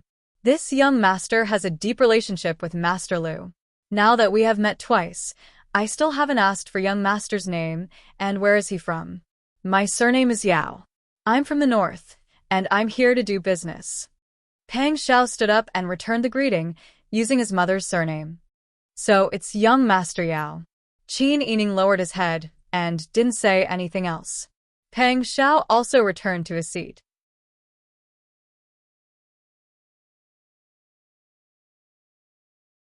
Because this was the first time he had spoken with Qin Yining, his heart was still throbbing slightly. At this moment, Song Lan came in from the outside and bowed to everyone with a smile. Then she went to Qin Yining and whispered a few words in his ear. Qin Yining's expression didn't change. He nodded to indicate that he understood. Then he whispered a few words in Song Lan's ear and asked her to leave. Duchess Ding and the Sun Clan both saw it, but they didn't take it to heart. Fairy Lu chatted with Duchess Ding again. Most of their conversation was just about daily greetings and gossip. Qin Yining joined in the fun, but his attention was obviously not on their conversation. He always subconsciously glanced at the window lattice and the door. Pang Zhao lowered his eyes and didn't say anything, but his attention was on Qin Yining. Seeing her like this, he guessed that something must have happened. He couldn't help but smile with interest. He knew that Qin Yining was a smart woman, so he was looking forward to seeing what she was up to. Duchess Ding saw that it was almost time, so she said with a smile, it's getting late. Qin Yining held Duchess Ding's shoulder and stopped her. She continued with a smile, but the Abbey Dean and I hit it off very well. I can't help but want to talk for a while. You don't mind, do you? Fairy Lu blinked her small eyes. Obviously, she didn't understand how she hit it off with this rich young lady. But she was a rich woman who had given her 4,000 taels of silver. In the future, Duchess Ding would live in the Fairy Lady Temple, and she would be able to get money from her. If there was money to be made, she would naturally do whatever she said. Of course I don't mind. To be honest, I also hit it off with Miss Qin. Yes. I think so. I feel close to the Abbey Dean. It can be seen that we are destined to meet each other. Qin Yining rolled her bright eyes and smiled. Does the Abbey Dean live here for a long time? I just returned to the capital not long ago, and there are many things that I don't know. Duchess Ding felt Qin Yining's white hands pressing on her shoulders slightly. Although she didn't understand why she interrupted her farewell, she cooperated and said, I remember that you have been in the Fairy Lady Temple for 4 or 5 years, right? Fairy Lu nodded with a smile. Yes, I do have a close relationship with the capital. But I have little talent and knowledge. There are many things that I can benefit from, but I haven't done much for the fated person. I'm really ashamed. Qin Yining hurriedly said, The Abbey Dean is too modest. Not to mention other things, the Abbey Dean's ability to make irrefutable judgments is comparable to Tianjizi. When Qin Yining was wandering among the people, she had long heard that there was a wandering monk in the north of Dezhou. He was known as Tianjizi. Tianjizi specialized in reading the signs of heaven and breaking the world.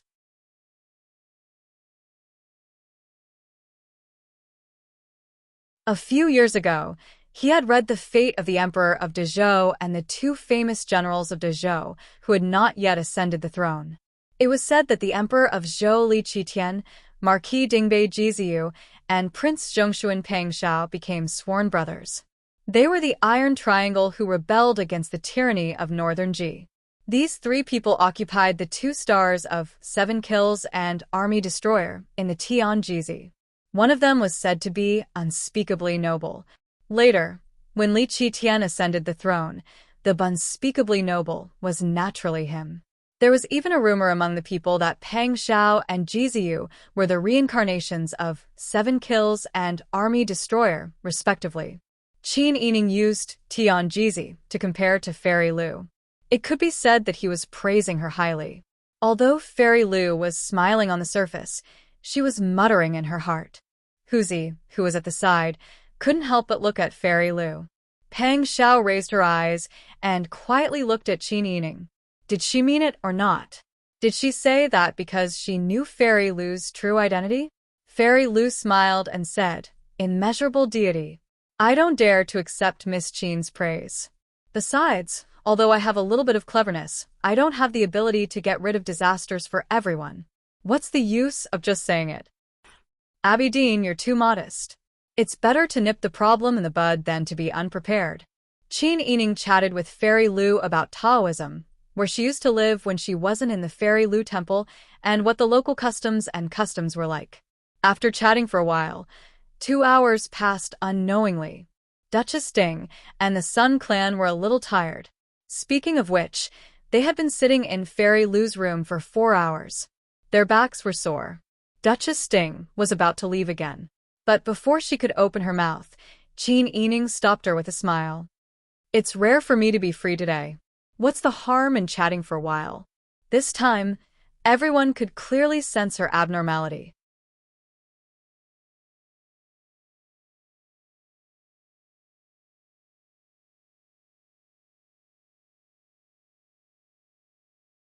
Chapter 88. In fact, Qin Yining was already very surprised that the Sun clan could keep their composure today and sit with them for 2 hours to listen to Qin Yining, Fairy Lu, and Duchess Ding chat. In the original plan, the first thing she considered was that the Sun clan was in a hurry to return home. After all, today was the day concubine Chao was brought into the house. Even if she wanted to show her disdain for concubine Chao as the mistress of the house, it was enough to leave her hanging for a while. Seeing that the Sun clan was angry, Qin Yining thought about the situation outside and decided that there was no harm in telling everyone now. "Mother, don't be angry or anxious. The reason why I'm stalling for time is that I'm afraid that telling the truth will cause panic." Peng Shao raised her eyebrows and looked at Qin Yining with interest. Duchess Ding and the Sun clan's faces changed nervously. "Sister Yi, what's going on?" Qin Yining's face became solemn. "When we went up the mountain just now, I found some suspicious people." "What?" the Sun clan exclaimed. "Who are they?" Duchess Ding held the Sun clan's hand and patted it. "Don't be impatient. Listen to Sister Yi first." Qin Yining said, "I've been living in the mountains since I was 8 years old. Because I live alone, I have to be vigilant against wild animals all year round. Therefore, I have developed a very keen sense. When someone looks at me with hostility, I feel my hair stand on end. When we went up the mountain just now, I had this feeling. When I looked around quietly, I found 2 men wearing Dezhou's military uniform hiding behind a withered tree in a low place beside the steps. I was worried that there were more than 2 of them. I was also afraid that if I shouted out, we women would be hurt. Therefore, I went up the mountain quietly." Speaking of this, Qin Yining comforted the worried Duchess Ding. "I've already asked half of the guards who came with us to guard the side courtyard of my aunt. I left half of them to guard our current courtyard. However, I feel that Aunt and the others are temporarily safe because if these people are really plotting something, anyone who has the intention of kidnapping or assassinating in the fairy temple is gathered in this room. Yes, the Abbey Dean, Duchess Ding, and Grand Preceptor Qin's wife and daughter were all in this room. Compared to the other Taoist nuns and womenfolk with low status, the most valuable ones to kidnap and assassinate were in this room. Duchess Ding and the Sun clan's hair stood on end. Qin Yining only saw 2 of them, but how many of them were there? Moreover, these people were wearing de Zhou's military uniforms. It was too strange. Sister Yi, are you sure you're not mistaken? This is the capital of the Dian. No matter how bad it is, they shouldn't let people wearing de Zhou's military uniforms walk around the streets, right? The Sun clan's voice was slightly shrill because of nervousness.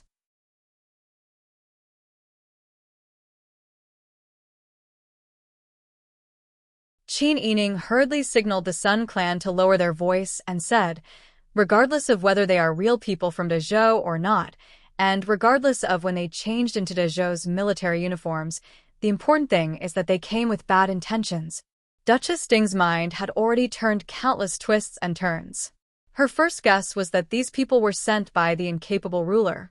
Perhaps the incapable ruler had arranged for people to wear de Zhou's military uniforms and kill the remaining womenfolk of Duke Ding's mansion to vent his anger.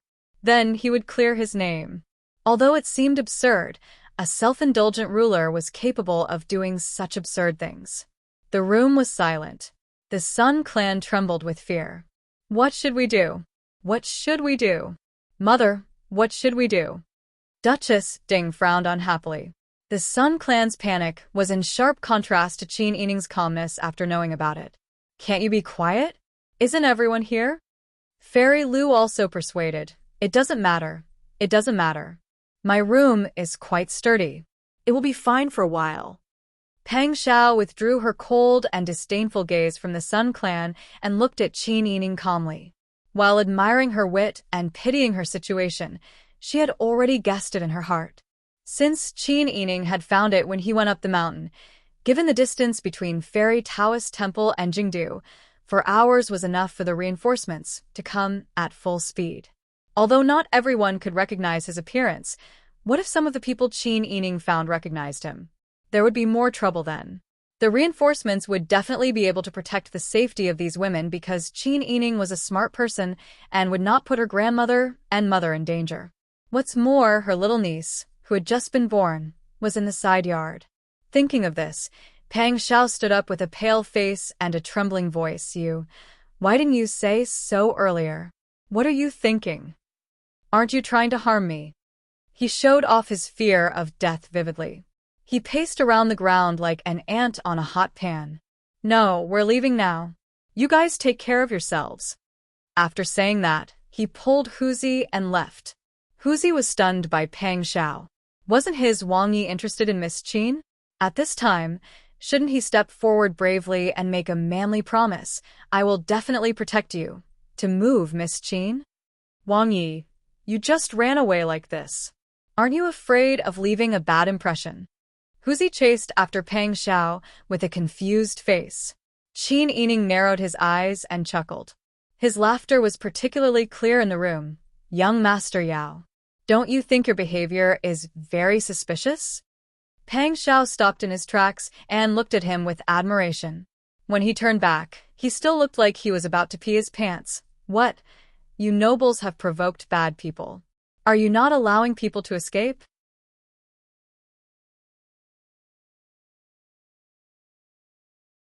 I don't have time to waste with you. My family has only one son for 3 generations. Do you still want me to stay and protect you?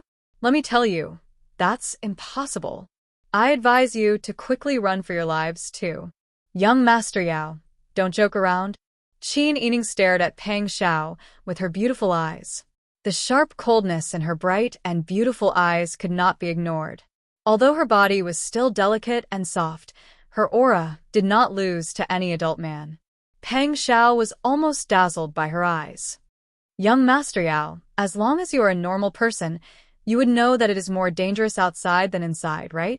I only saw 2 suspicious people. Normal people would think that the other party would have many people surrounding the immortal Lady Temple. Even if you can fly, I'm afraid you can't escape. Unless you brought those people here, and you are in a hurry to meet them? Or are you worried that you will reveal your true colors in front of the reinforcements I invited? With every sentence Qin Yining said, she took a step forward until Duchess Ding and the Sun Clan were behind her. Her eyes flashed with a kind of light, like a little beast that did not admit defeat. Even if she was weak, she had to stand up and face the enemy head-on. Pang Zhao's heart beat wildly when he saw this. He almost couldn't resist the desire to directly tie her back and tame her. Seeing that Pang Zhao didn't speak, Qin Yining became even more nervous. She pulled Duchess Ding and the Sun Clan to the door. Because Fairy Lu called Pang Zhao master, she couldn't completely trust Fairy Lu now. As she walked, Qin Yining shouted, "Guards!" As soon as her voice fell, there was a bang in front of the door. 4 tall guards rushed in with sticks in their hands, protecting Qin Yining, the Sun Clan, and Duchess Ding behind them. Bing Tang, Song Lan, and Qiu Lu also rushed in and stood in front of their master. Qin Yining was standing very close to the door, which was the most convenient place to escape. Fairy Lu saw that, slapped her thigh and shouted, "Immeasurable Lord! My mahogany table! Also, my door curtain is adorned with the highest quality green jade. Ah! What are you doing? Get out!" At this point, Pang Zhao no longer had the heart to pretend. In front of Qin Yining, he dropped all his acting for the first time. He wasn't an elegant young master, nor was he a knowledgeable rich businessman, nor was he a coward. His slightly hunched back was straightened, and his domineering aura was so strong that it almost suffocated people. His slender eyebrows gave people a sense of sharpness, and his upturned eyes seemed to be able to shoot ice arrows. There was a playful and domineering smile at the corner of his mouth, and he was sizing up Qin Yining without hiding it. Qin Yining's mind reacted with all kinds of nervous signals that only appeared when danger was approaching. It was as if he was facing a tiger or a cheetah.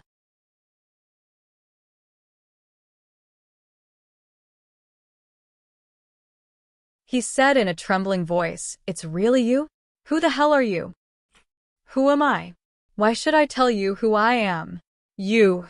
If I want to deal with you, I have thousands of ways. Do I need to do something so embarrassing? Little girl, it's a good thing to be smart, but don't take it for granted." Qin Yining's mind raced, and he secretly estimated whether the 4 guards could beat him and his entourage. This person looks so imposing. Is he a martial artist or not? Unexpectedly, when he was hesitating, he suddenly heard crying and screaming in front of the courtyard door, and then there was the sound of fighting and killing that made people tremble. Qin Yining thought that the people from the warden's office of the 5 cities had come. Unexpectedly, when he looked outside, he saw a group of men wearing de Zhou's military uniform rushing in with big knives in their hands. They cut down people in sight without mercy. "Oh my God!" The Sun Clan shouted in fear. "No, we can't be trapped in the room." The people in the room couldn't be trusted, and there were so many enemies.